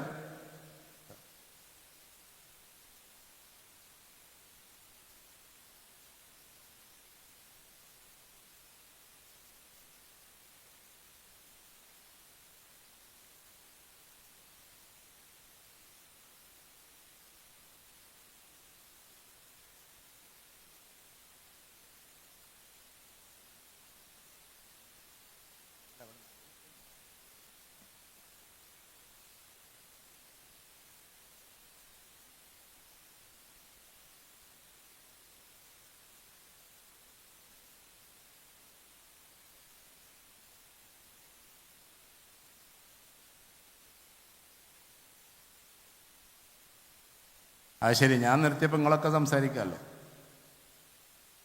ഓക്കെ, അപ്പം എൻ്റെ പ്രിയപ്പെട്ടവരെ, നമ്മുടെ കുടുംബം, ആ കുടുംബത്തിലേക്ക് ചില ആളുകൾ ധൃതി ഉണ്ടെങ്കിൽ പോയിക്കോട്ടെ, ഇൻഷാ അല്ലാ, അവർക്ക് അവരുടേതായ യാത്രകളുണ്ടാവും. ഇവിടെ ഒന്ന് ശ്രദ്ധിക്കണേ, നമ്മുടെ കുടുംബത്തെ നല്ല രീതിയിൽ നിലനിർത്തണമെങ്കിൽ ഈ പാർട്ടി നിലനിൽക്കുക എന്ന് നിർബന്ധം. നിങ്ങളറിയേണ്ട ഒരേ കാര്യം, നിങ്ങൾ അറിയേണ്ട കാര്യം എന്തെന്ന് വെച്ചാൽ, വളർച്ച എന്ന് പറയുന്നത് വലിയ പ്രയാസമാണ്. തളർച്ച എന്ന് പറയുന്നത് ഒറ്റ നിമിഷം മതി. നിങ്ങളുടെ വീട്ടുമുറ്റത്ത് നിൽക്കുന്ന 30 വർഷം പഴക്കമുള്ള മാവ് വെട്ടാൻ ഇന്നത്തെ ആളുകൾക്ക് ആകെ 1 മിനിറ്റ് മതി. ഒരു വാള് കൊണ്ടുവന്നിട്ട് അങ്ങോട്ട് അറുത്താൽ അത് കഴിഞ്ഞു. പക്ഷേ 30 വർഷത്തെ തിരിച്ചു പിടിക്കാൻ പിന്നെ നിങ്ങൾക്ക് കഴിയില്ല. ഇതേപോലെയാണ് ഒരു പാർട്ടി തകർന്നടിഞ്ഞു കഴിഞ്ഞാൽ പിന്നെ അതിനെ പൊക്കിക്കൊണ്ടുവരാൻ നമുക്ക് കഴിയില്ല. അതുകൊണ്ട് ഈ ഇരിക്കുന്ന നമ്മുടെ കുടുംബിനികളായ ആളുകൾ, നമ്മുടെ പ്രിയപ്പെട്ട യുവാക്കൾ, ഇവിടെയുള്ള വിദ്യാർത്ഥികൾ, ഭാവിയിലെ പഠിതാക്കളും ഒരുപാട് ഉയർന്നു പോകുന്ന ആളുകളും ചിന്തിക്കേണ്ടത്, പൊളിറ്റിക്സ് എന്ന് പറഞ്ഞാൽ മറ്റുള്ളവരെ പോലെ നമുക്കൊരു ഗെയിമല്ല. അത് നമ്മുടെ നിലനിൽപ്പിൻ്റെ കാര്യമാണ്, നമ്മുടെ സ്വന്തത്തിൻ്റെ കാര്യമാണ്. അവിടെ നമ്മുടെ വീടിൻ്റെ നിശ്ചലാവസ്ഥയിൽ നിന്ന് ചലനാവസ്ഥയിലേക്കുള്ള ഒരു വല്ലാത്തൊരു നീക്കുപോക്കാണ്. അതിൻ്റെ ഒരു ഭാഗമാണ് പറയുന്നത്, നമ്മുടെ കുട്ടികളെ നല്ല രൂപത്തിൽ ആക്കി മാറ്റുക. നമ്മുടെ കുട്ടികൾ ഗെയിമുകളെങ്ങാനും കളിക്കുന്നുവെങ്കിൽ പ്രിയപ്പെട്ട രക്ഷിതാക്കളോട് പറയാണ്, അവർക്ക് പല അസുഖങ്ങളും വന്നുകൊണ്ടിരിക്കുക. ഒന്ന് ഐ ഡ്രൈനസ്. ആശുപത്രി നടക്കുന്നവർക്കറിയാം, ഏറ്റവും കൂടുതൽ ഇനി വരാനിരിക്കുന്ന രോഗം ഐ ഡ്രൈനസ് ആണ്. എന്താണ്? കണ്ണ് വരണ്ടു പോവുക. കണ്ണിടക്കിടക്ക് സഞ്ചരിക്കേണ്ടതാ. 2.5 മണിക്കൂർ കുട്ടി ഇങ്ങനെ നോക്കിയിരിക്കുകയാണ്. അതിലിടക്ക് നെക്കൊക്കെ ഇങ്ങനെ ചരിച്ചിട്ടാണെങ്കിൽ അതിൻ്റെ പ്രശ്നങ്ങൾ വേറെ. ഇങ്ങനെ ഒരുപാട് ശാരീരിക പ്രശ്നം അതൊരു ഭാഗത്ത്, മാനസിക പ്രശ്നം വേറൊരു ഭാഗത്ത്. എന്താ മാനസിക പ്രശ്നം? കുട്ടി പിന്നെ അറിയാതെ ഇങ്ങനെ വെറുതെ, നിങ്ങൾ ചില കുട്ടികളൊക്കെ കണ്ടിട്ടില്ലേ, കുറേ കഴിഞ്ഞാൽ ഈ കുട്ടികൾ വെറുതെ ഉറക്കത്തിൽ തോണ്ടിക്കൊണ്ടിരിക്കും. കൈ ഇങ്ങനെ ആയിരിക്കുന്നതാണ് സൈക്കോളജിയിൽ. കൈ ഇങ്ങനെ ആയിരിക്കില്ല, കറക്റ്റാകില്ല, ഇങ്ങനെ തോണ്ടിക്കൊണ്ടിരിക്കും. കാരണം എന്താണെന്ന് വെച്ചാൽ അവർ അറിയാതെ ഒരു വൈകല്യത്തിലേക്ക് കടന്നു പോകും. അതുകൊണ്ട് സ്ക്രീൻ ടൈം അത് കുട്ടികൾക്ക് വളരെ നിർണിതമായിട്ടേ കൊടുക്കാവൂ. ഞാനിത് വെറുതെ പറയല്ല. ഇഷ്ടംപോലെ പഠനങ്ങൾ, ഇഷ്ടംപോലെ കുട്ടികളുടെ പ്രശ്നങ്ങൾ ഇത് നമ്മൾ നിരന്തരം കണ്ടുകൊണ്ടിരിക്കുക. അതുകൊണ്ട് കുട്ടികൾക്ക് പ്രധാനമായിട്ടും കൊടുക്കേണ്ടത് കൺസ്ട്രക്റ്റീവ് ഗെയിമാണ്. ഗെയിം കൊടുക്കുകയാണെങ്കിൽ തന്നെ ഡിസ്ട്രക്റ്റീവ് ഗെയിം കളിപ്പിക്കല്ലേ. അതിനെ പ്രൊമോട്ട് ചെയ്യുന്ന സിനിമകൾ പോലും ഇറങ്ങുന്നുണ്ട്. ഞാനിവിടെ സംസാരിച്ചു തോന്നുന്നുണ്ട് നേരത്തെ, അല്ലേ? ബസൂക്ക, ആ സിനിമയെ പറ്റി പറഞ്ഞില്ലേ, ഞാൻ സൂചിപ്പിച്ചോ അല്ലേ? അതിലിങ്ങനെ ചളി പുരണ്ടിട്ട് ഒരാൾ വരുന്നു. ഞാൻ സിനിമ കാണാറൊന്നുമില്ല കേട്ടോ. പിന്നെ ഇതെവിടെ നിങ്ങൾ കണ്ടതെന്ന് ചോദിക്കും. കാരണം അത് റിലീസായ 3-ാമത്തെ ദിവസം നമ്മളെ ഇതിലെത്തുമല്ലോ സാധനത്തിൽ. ഐബൊമ്മ, നെറ്റ്ഫ്ലിക്സ്, കുട്ടികളതൊക്കെ നമുക്ക് പറഞ്ഞുതരാം. അപ്പം നമ്മളിതിനെ വിലയിരുത്തും. അപ്പം ആദ്യം ഒരു വലിയ വില്ലൻ വരുന്നു. ഇത് കുട്ടികളുടെ ഉള്ളിലേക്ക് എത്ര ഇറങ്ങണമെന്ന് നിങ്ങൾ നോക്കണം. ആദ്യം ഒരു വില്ലൻ വരുന്നു. ആ വില്ലൻ ചളിയിൽ ചവിട്ടിയിട്ട് ഇങ്ങനെ ആളുകളൊക്കെ ഗെയിം കളിപ്പിച്ചിട്ട് ഗെയിമിനെ അഡിക്റ്റാക്കി മാറ്റുന്നൊരു തീവ്രമായ ഒരു എതിരാളി. നമ്മളിങ്ങനെ പിന്നെ അതിൽ മമ്മൂട്ടിയെ കാണിക്കുമ്പോൾ അതിനൊക്കെ തകർത്തെറിയാൻ വേണ്ടി വരുന്ന ഒരാളായിട്ട് നമ്മളിങ്ങനെ കണ്ടുകൊണ്ടിരിക്കുകയാണ്. ഇയാൾ അവസാനം ഈ പേക്കൂത്തുകളെ മുഴുവൻ തകർത്തെറിയും. ഹീറോ ആയിട്ട് വന്നതല്ലേ. അതിലൊരു സ്പെഷ്യൽ ക്ലൈമാക്സ്, ആ സിനിമയ്ക്ക് അതന്നെയാണ് പേര്. എന്താണ് സ്പെഷ്യൽ ക്ലൈമാക്സ്? അത് ഇതായിരുന്നു. എന്ത്? അതിൽ ഹീറോ തന്നെയാണ് വില്ലൻ എന്നുള്ളതാണ്. അവസാനം വരുന്ന സമയത്ത് ഈ ഗെയിമൊക്കെ കളിപ്പിക്കുന്ന ആൾ മമ്മൂട്ടി തന്നെയാണ്. ബസൂക്ക മമ്മൂട്ടി തന്നെയാണ്. എനിക്ക് മൂപ്പരായിട്ട് വലിയ ബന്ധമൊന്നുമില്ലെങ്കിൽ ഞാനൊരു മെയിൽ അയച്ചിരുന്നു, ഇത് നിങ്ങൾ അഭിനയിക്കേണ്ടിരുന്ന സിനിമയല്ല, നമുക്കൊരു അഭിപ്രായം പറയാമല്ലോ. അദ്ദേഹം നല്ല അത്യാവശ്യം ചിന്തിക്കുന്ന ആളാണ്, ഒരുപാട് ഫോർവേഡായിട്ട് ചിന്തിക്കുന്ന ആളാണ്. ഞാൻ അദ്ദേഹത്തെ കുറ്റപ്പെടുത്തല്ല, അദ്ദേഹത്തിൻ്റെ ആ ഫീൽഡിനെ ന്യായീകരിക്കുക അങ്ങനെയൊന്നുമല്ല. പക്ഷേ നമ്മൾ ചിന്തിക്കേണ്ട ഒരു കാര്യം, ചിലപ്പോൾ അറിയാതെ പോലും ഇത്തരം തീമിലേക്ക് അവർ അഭിനയിച്ചു പോവാൻ, അതിനെ സ്പോൺസർ ചെയ്യാൻ വേണ്ടി വരെ ആളുകളാണ്. കാരണം ഒരു ദൃശ്യം അത് പ്രധാനപ്പെട്ട ആളുകളെ കൊണ്ട് ചെയ്യിപ്പിക്കുമ്പോൾ 1000 പുസ്തകങ്ങൾ വായിക്കുന്നതിനേക്കാൾ ശക്തമായിരിക്കും ഒരൊറ്റ ദൃശ്യം എന്ന് പറഞ്ഞാൽ. അങ്ങനെ പോകുന്ന ഒരു ഭാഗത്ത്. അതുകൊണ്ട് നമ്മുടെ കുട്ടികളെ കൊണ്ട് ഗെയിം കളിപ്പിക്കുമ്പോൾ ഞാൻ ആവർത്തിച്ച് പറയാം, എന്തുകൊണ്ടാണ് UK ഇത് നിരോധിക്കുന്നത്? 18 വയസ്സ് കഴിഞ്ഞാലല്ലാതെ അത് പാടില്ല ഇത് പാടില്ല എന്നാണ് UK നിരോധിക്കുന്നു. കേരളക്കാർക്ക് ഇപ്പോൾ ഇത് മനസ്സിലായിട്ടൊന്നുമില്ല. ജർമ്മനിയിൽ നിരോധനം, അതേപോലെ തന്നെ ചൈനയിൽ ഒട്ടുമിക്ക സാധനങ്ങളും നിരോധനം. കാരണം ആളുകൾ പ്രൊഡക്റ്റീവ് ആകില്ല എന്ന് പറഞ്ഞിട്ട്. നെഗറ്റീവ് ഗെയിം കളിക്കാൻ ചൈനയിൽ സമ്മതിക്കുന്നില്ല എന്ന്. കാരണം ചൈന കുട്ടികൾ പ്രൊഡക്റ്റീവ് ആവില്ല എന്ന് അവർ പറയുന്നു. കാരണം ആളുകൾ പ്രൊഡക്റ്റീവ് ആകണമെങ്കിൽ കൺസ്ട്രക്റ്റീവ് ഗെയിമിലേക്ക് കടക്കണം. ഇപ്പം എന്നാൽ എൻ്റെ മോൻ ഇരുന്നിട്ടുണ്ട് ഒരു ഗെയിം കളിക്കണം. ഞാൻ കണ്ടിട്ട് നല്ല സന്തോഷത്തോടു കൂടിയാണ് ഷെയ്ക്കാൻ്റെ ഒക്കെ കൊടുത്ത് മുത്തൊക്കെ കൊടുത്ത് വേണമെങ്കിൽ പൈസയും തരാമെന്ന് പറയും. അപ്പം എന്താ? റീകൺസ്ട്രക്ഷൻസ് ഓഫ് ദുബായ്. ദുബായിയുടെ ബുർജ് ഖലീഫ അവിടുന്ന് കൊണ്ടുപോയി അബുദാബി കൊണ്ടുപോണ്. അബുദാബിൻ്റെ 4 പ്രധാനപ്പെട്ട റോഡിന് ദുബായിലേക്ക് കൊണ്ടുവരുന്നത്. എങ്ങനെ നോക്കിയിട്ട് 18 ദിവസമായിട്ടും അവന് ദുബായ് റീകൺസ്ട്രക്ട് ചെയ്യാൻ പറ്റണില്ല. പറ്റണ്ട, പക്ഷെ ആ ഒരു പ്രവൃത്തി ചെയ്യുന്നതിൻ്റെ പേരിൽ ഒരു കുട്ടിയുടെ ബുദ്ധിശക്തി വികസിക്കാനുണ്ട്. ആ പ്രദേശത്തെ കുറിച്ചിട്ടും എന്ത് നടക്കും എന്ത് നടക്കില്ല, അങ്ങനത്തെ ഗെയിം ഉണ്ടല്ലോ. എന്തുകൊണ്ട് നമ്മുടെ കുട്ടികൾ അത് കളിക്കുന്നില്ല? ലാംഗ്വേജ് ഫാന്റാസ്റ്റിക് ആയിട്ട് പഠിക്കാനുള്ള എത്രയോ സിസ്റ്റങ്ങളില്ലേ. ഇപ്പൊ നമ്മളൊക്കെ പണ്ടൊക്കെ ഐ ആം കമ്മിങ് ഫ്രം എന്ന് തന്നെ പറഞ്ഞിരുന്നത്, അത് മൊത്തത്തിൽ തെറ്റാണെന്നുള്ളത് ഇപ്പൊ അടുത്ത കാലത്ത് പറയാൻ തുടങ്ങിയില്ലേ. പണ്ടേ പറയാറുണ്ട്. ആർ യു ഫ്രം എന്ന് ചോദിക്കുമ്പോൾ I am coming from Kerala എന്നൊക്കെ പറയും. അപ്പൊ ബ്രിട്ടീഷുകാർ ചോദിക്കുന്ന ചോദ്യം, why you are using ing form here because you are sitting in front of me or standing in front of me. ഇപ്പൊ നീ എൻ്റെ മുമ്പിൽ ഇരുന്നുകൊണ്ടിരിക്കുക, പിന്നെ എന്തിനാ ing ഫോം ഉപയോഗിക്കുന്നത്? നമ്മളെ പഴയ ടീച്ചേഴ്സ് ഇപ്പോഴും പഠിപ്പിച്ചുകൊണ്ടിരിക്കുന്നത് ഇങ്ങനെ not only but also either nor neither nor as soon as as much as far as interrogative affirmative എന്നൊക്കെ. ഇതൊന്നും വേണ്ടാന്നല്ല, അതിനേക്കാളൊക്കെ ഈസി ആയിട്ട് ലാംഗ്വേജ് ഒറ്റ മാസം കൊണ്ട് പഠിപ്പിക്കുന്ന AI ഇറങ്ങിയിരിക്കുന്നു. ആ AI പെട്ടെന്ന് ഒറ്റ മാസം കൊണ്ട് നിങ്ങൾക്ക് ലാംഗ്വേജ് പഠിക്കണം. ഞാൻ ഒരുപാട് കുട്ടികൾക്ക് നിർദ്ദേശിച്ചിട്ട് അവരത്, എനിക്കതിൻ്റെ സെൻറ്ററൊന്നും ഇല്ല കേട്ടോ, അവരങ്ങനെ ഒരുപാട് പഠിച്ച കുട്ടികളെ എനിക്കറിയാം. ഇപ്പൊ കോഴിക്കോട്ട് എന്നുള്ള ഒരു പ്രിയപ്പെട്ട എൻ്റെ ഒരു സുഹൃത്ത്, അദ്ദേഹത്തിൻ്റെ മക്കള് ഒരു പരിപാടിയിൽ പങ്കെടുത്തതാണ് കോഴിക്കോട് ടാഗോർ ഹാളിൽ. പിന്നീട് 2 വർഷം കഴിഞ്ഞിട്ട് അതേ സ്ഥലത്ത് ഒരു പരിപാടിക്ക് വന്നപ്പോൾ എന്നെ അദ്ദേഹത്തിൻ്റെ വീട്ടിലേക്ക് കൊണ്ടുപോയി. എന്തിന്? ഭക്ഷണം കഴിപ്പിക്കാൻ. അപ്പോൾ പിന്നെ മറ്റേ മെഡിക്കൽ കോളേജൊക്കെ കഴിഞ്ഞിട്ട് പോകണം. അപ്പം ഞാൻ പറഞ്ഞു, ഇത്ര ദൂരം വരെ നമ്മളൊരു ഭക്ഷണം കഴിക്കാൻ എന്ന് പറഞ്ഞു. അവിടെ സാഗർ ഹോട്ടൽ ഇതൊക്കെ ഉണ്ടല്ലോ. അപ്പം അദ്ദേഹം അവിടെ കൊണ്ട് അല്ലാതെ വേറൊരു കാര്യം കാണിച്ചു തരാനാണ് ചെന്നപ്പോൾ ഈ 2 കുട്ടികൾ ഹിന്ദി പറയുന്നു, അറബി പറയുന്നു, ഇംഗ്ലീഷ് പറയുന്നു. കോഴിക്കോട് വളരുന്ന മക്കൾ, അവർ ദുബായ് കണ്ടിട്ടില്ല, വേറെ എവിടെയും കണ്ടിട്ടില്ല. പക്ഷേ സുന്ദരമായി അറബി പറയുന്നു, സുന്ദരമായി ഇംഗ്ലീഷ് പറയുന്നു, സുന്ദരമായി ഹിന്ദി പറയുന്നു. എന്താ കാര്യം? ഈ AI ഉപയോഗിച്ച് പഠിച്ചതാണ്. ഒരു മാസം കൊണ്ട് 2 മാസം കൊണ്ട് ലാംഗ്വേജ് ഫാന്റാസ്റ്റിക് ആയിട്ട് AI പഠിപ്പിക്കുകയാണ്. പക്ഷെ നമ്മുടെ കുട്ടികൾ 2 മാസം തോണ്ടിയിരുന്നാൽ ഇതൊന്നും പഠിയൂല. കാരണം എന്തുകൊണ്ടാ? ഇപ്പൊ ഇതിൽ ഇംഗ്ലീഷിൽ ഞാൻ ഇടയ്ക്കൊക്കെ ചോദിക്കാറുണ്ടെങ്കിൽ ആ ചോദ്യം ഒന്ന് ചോദിച്ചോട്ടെ. കാസർഗോഡ് ജില്ലയിൽ ഞാൻ ചോദിച്ചാൽ ഇംഗ്ലീഷ് മീഡിയത്തിൽ പഠിക്കുന്ന കുട്ടികളെന്ന് കൈ പൊക്കിയാട്ടെ. ഇവിടെ ദുബായിലുള്ള കുട്ടികളൊക്കെ ഇംഗ്ലീഷ് മീഡിയത്തിലാവും. ഒന്നുറക്കെ കൈ പൊക്കിക്കോ മക്കളെ, ദുബായിലുള്ള മക്കളാണല്ലോ. ഒന്നുറക്കെ കൈ പൊക്കടാ, പൊക്കിക്കോ, ഒന്നും കാണിക്കണ്ട. നിങ്ങൾ ആരെങ്കിലും ഇതിനൊരു ഉത്തരം പറഞ്ഞു. ഞാനിപ്പോൾ ഈ പറഞ്ഞത് എന്താന്ന് പറഞ്ഞാൽ, ഞാൻ ഇവിടുന്ന് നിങ്ങൾക്ക് ചോക്ലേറ്റ് കഴിക്കാൻ ഒരു 10,000 രൂപ തരാം, എൻ്റെ വകയായിട്ട് തരാം. കേട്ടോ ദുബായ് കുട്ടികളോട് ഞാൻ ചോദിക്കണേ, ചെറിയൊരു സെന്റൻസാണ്, ബറാക്ക് ഒബാമയുടെ പ്രസംഗത്തിലുള്ള ഒരു വാക്കാണ്. എന്താന്ന് പറഞ്ഞാൽ ഞാൻ 10,000 രൂപ ഇവിടുന്ന് തരാം. ഒന്നും കൂടി പറയട്ടെ.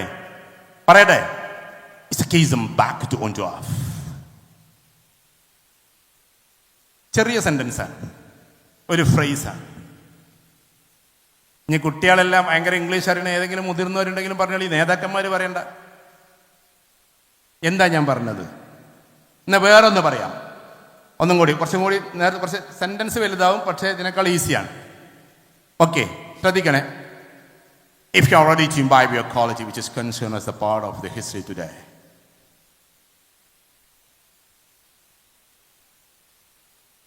ഇതിന് 25,000 രൂപയാണ് ഞാൻ തരാന്ന് പറഞ്ഞാൽ തരും. ഈ സദസ്സിന്ന് ഒരാൾ പറഞ്ഞാൽ ഞാനിപ്പോൾ ഗൂഗിൾ പേ ചെയ്ത് തരും. ഇവിടുന്ന് തരും ഞാൻ. നേതാക്കന്മാർ പറയരുതേ, അവരൊക്കെ ഒരുപാട് എക്സ്പീരിയൻസ് ഉള്ള ആൾക്കാരായിരിക്കും. കുട്ടിയൊക്കെ പറയാം, ബാക്കിലിരിക്കുന്ന എന്നെ പോലത്തെ സാധാരണക്കാർക്ക് പറയാം. ഒന്നും കൂടി പറയട്ടെ. If you are reaching by your quality which is concerned as the part of the history today.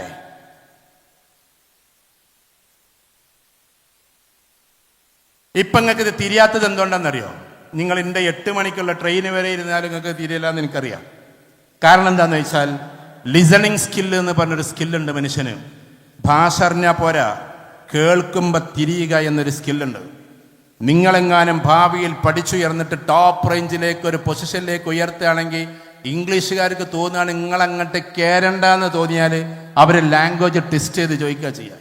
ഇപ്പം നിങ്ങൾക്ക് 25,000 നഷ്ടപ്പെട്ടതുപോലെ ഭാവിയിൽ 2.5 കോടിയും 25 കോടിയും 250 കോടിയും ഒരു പക്ഷേ ലാംഗ്വേജ് കേട്ടിട്ട് തിരിയാത്തതിൻ്റെ പേരിൽ നിങ്ങൾക്ക് നഷ്ടപ്പെടും. ഞാൻ ഉറപ്പിച്ചു പറയുന്നു. കാരണം എഡ്യൂക്കേഷൻ എന്ന് പറഞ്ഞാൽ സ്കിൽസാണ്. ഒരു മനുഷ്യനെ ഒരാൾ പറയുന്നതിന് listening, speaking, reading and writing, ഈ ഒരു രീതിയിലൂടെ നമ്മൾ പഠിച്ച് മുന്നോട്ട് പോകലാണ്. അത് ദുബായിൽ പഠിച്ചതുകൊണ്ടോ ഇവൻ UK പഠിച്ചതുകൊണ്ടോ ഒന്നും കാര്യമില്ല. അത് നമ്മൾ കേട്ടുകൊണ്ടേയിരിക്കണം. അതിന് നിങ്ങളുടെ കയ്യിലുള്ള മൊബൈൽ മതിയെന്ന്.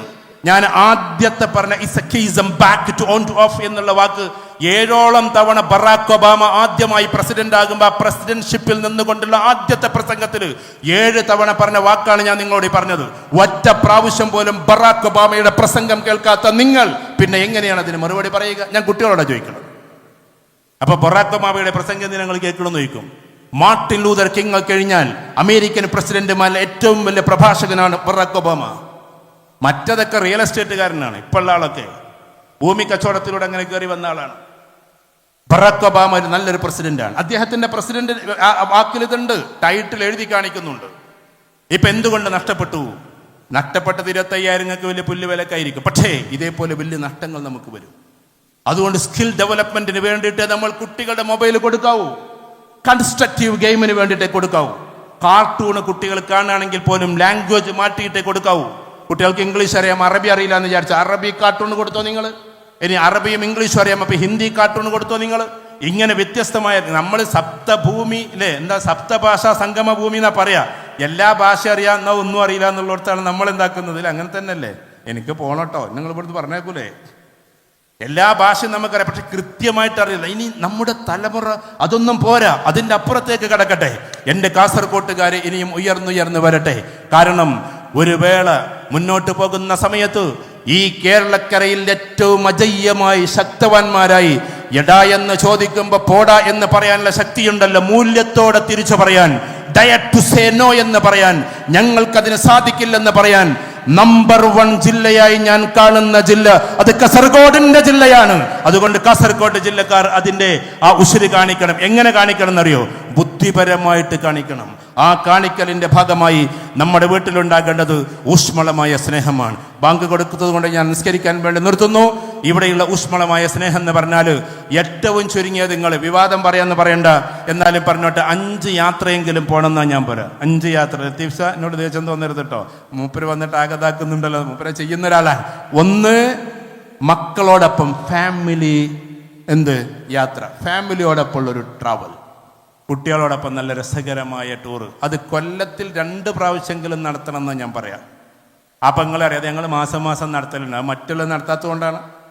2ാമത്തെ യാത്ര ശ്രദ്ധിക്കണേ. 2ാമത്തെ യാത്ര എൻ്റെ പ്രവാസികളോട് പറയാണ്, കപ്പിൾസ് ജേണി. മക്കളെ വീട്ടിലാക്കിയിട്ട് അല്ലെങ്കിൽ അനിയത്തിയുടെ വീട്ടിലാക്കിയിട്ട് ഭാര്യനായിട്ട് മാത്രം ഒരു യാത്ര. പെണ്ണുങ്ങളൊക്കെ ഇരുന്ന് ചിരിക്കുകയാണ്, അതൊന്നും ഇവിടെ നടക്കൂല സാറേ എന്നുള്ളതാണ്. കപ്പിൾസ് ജേണി എന്ത് രസമെന്നറിയോ? അടിപൊളിയാണ്. എന്നിട്ട് മഴയത്ത് പോയി നിൽക്കുക, കുന്നിൻ്റെ മുകളിൽ പോയി നിൽക്കുക.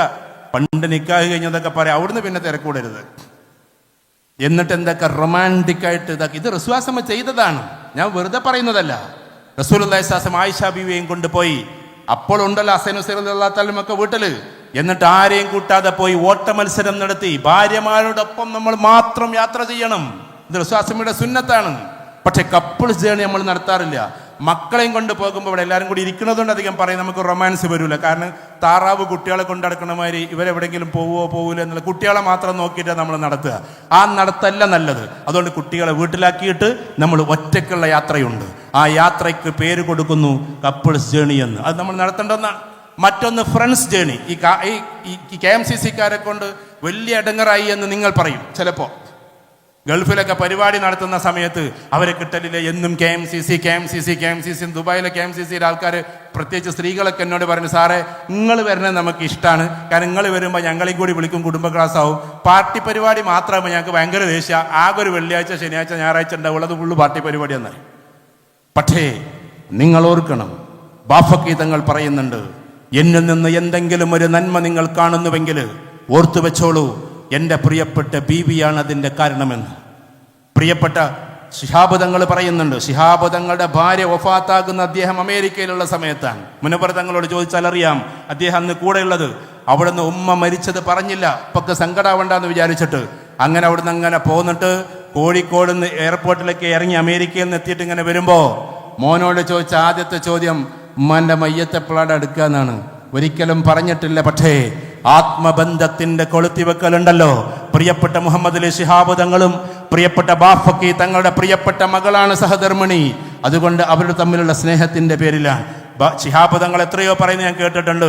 എൻ്റെ മുറ്റം നിറഞ്ഞു നിൽക്കുമ്പോൾ, ആൾക്കാർ ഓടി വരുമ്പോൾ, ആൾക്കാർ പാതിരാവ് വരെ എന്നെ നിർത്തുമ്പോൾ എൻ്റെ സമാധാനം മുഴുവനും എൻ്റെ ബീവിയാണ് എന്ന് പ്രിയപ്പെട്ട തങ്ങൾ പറയുന്നത് നമ്മൾ കേട്ടിട്ടുണ്ട്. അതുകൊണ്ട് KMCC-ക്കാർ അതിൻ്റെ വർക്കിന് വേണ്ടി നടക്കുമ്പോൾ അതൊരു പാർട്ടിക്ക് വേണ്ടിയല്ല, പാവപ്പെട്ട ഏതൊക്കെയോ വീടുകളിൽ കനൽ പൊന്താനാണ്, അടുപ്പ് പുകയാനാണ് എന്ന് നിങ്ങൾ തീരുമാനിക്കണം. പാവപ്പെട്ട KMCC-ക്കാർ വർക്ക് ചെയ്യുമ്പോൾ ഏതോ പാവപ്പെട്ട വീടിൽ കുട്ടികൾ പഠിക്കാൻ വേണ്ടിയിട്ടാണ് എന്ന് നിങ്ങൾ തീരുമാനിക്കണം. എല്ലാ ദിവസമൊന്നുമല്ല, അവർ KMCC-യുടെ വർക്കിന് വേണ്ടി വിട്ടുകൊടുക്കുന്ന ജൈത്രയാത്രയിൽ ഒരു പങ്കാളിയായി നിങ്ങളും ഉണ്ടാകണം. തടസ്സങ്ങൾ നിർത്താനല്ല, അവരെല്ലാം വിട്ടിട്ട് നിങ്ങൾ പോയിട്ട് സമാധാനമായിട്ട് വരൂ എന്ന് ഈ KMCC-ക്കാരെ ഉത്തേജിപ്പിച്ച് വിടേണ്ടുന്ന പ്രിയപ്പെട്ട റാണി ലക്ഷ്മിഭായികളാണ് നിങ്ങൾ ഓരോരുത്തരും എന്ന് നമ്മൾ പറയുകയാണ്. ഞാൻ ഇവർക്ക് വേണ്ടി സംസാരിക്കല്ല.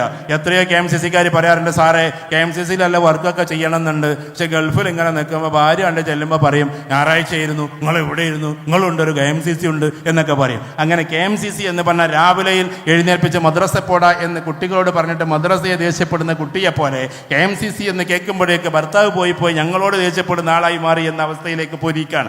അതുകൊണ്ട് ഇതൊരു പടനിലമാണ്. KMCC ഒരു പടനിലമാണ്. ആ പടനിലത്തിൽ സ്നേഹപൂർവ്വം നിങ്ങൾ ഉണ്ടാകണം. ഇതോടൊപ്പം അവസാനിപ്പിച്ചു കൊള്ളട്ടെ, നിങ്ങൾ പരസ്പരം നല്ല സഹധർമ്മിണികളായി കഴിയുമ്പോൾ നമ്മുടെ മക്കൾ വഴിപെട്ട് പോകുന്നു എന്നുള്ള ഒരു റീഡിംഗ് നമ്മൾ നടത്താൻ ഇവിടെയുള്ളവരാരും പോകില്ല. പക്ഷേ അതിൻ്റെ കാരണങ്ങൾ പലതാണ്. അതിലൊന്ന് ഞാൻ പറഞ്ഞു, ലിബറലിസം വരുന്നു, എത്തീസം കടന്നു വരുന്നു, ഡിങ്കോയിസം കടന്നു വരുന്നു.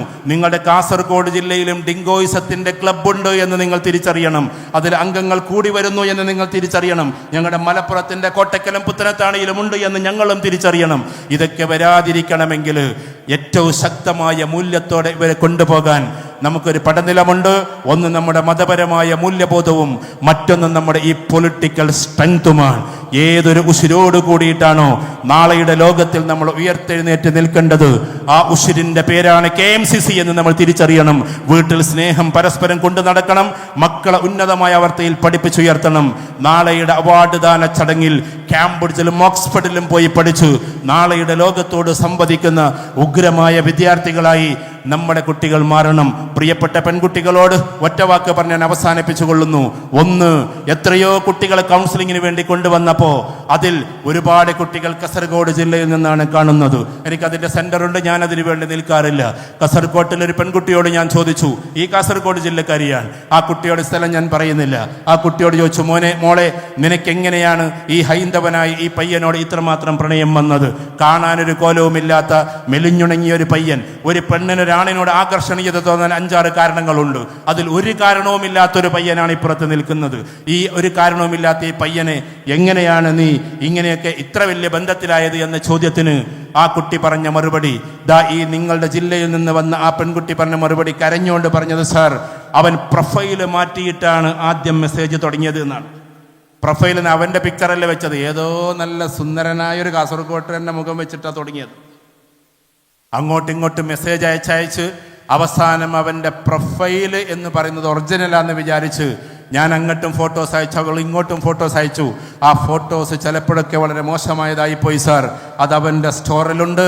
അതുകൊണ്ട് അവൻ ഇപ്പം പറയുന്നത് ഞാനിത് പ്രസിദ്ധീകരിക്കും, സോഷ്യൽ മീഡിയയിൽ എടുക്കിടും, അതുകൊണ്ട് നീ എന്നെ വിവാഹം കഴിക്കണമെന്നാണ്. ആ കുട്ടി പറയാണ്, സാറേ, നിങ്ങൾ ഇങ്ങനെയൊക്കെ കൗൺസിൽ ചെയ്യുമ്പോൾ ഇതെന്നൊക്കെ പിന്മാറണമെന്ന് എനിക്ക് ആഗ്രഹമുണ്ട്, പക്ഷേ അവനത് സോഷ്യൽ മീഡിയയിൽ ഇടുമോ എന്ന് പേടിയാണ്.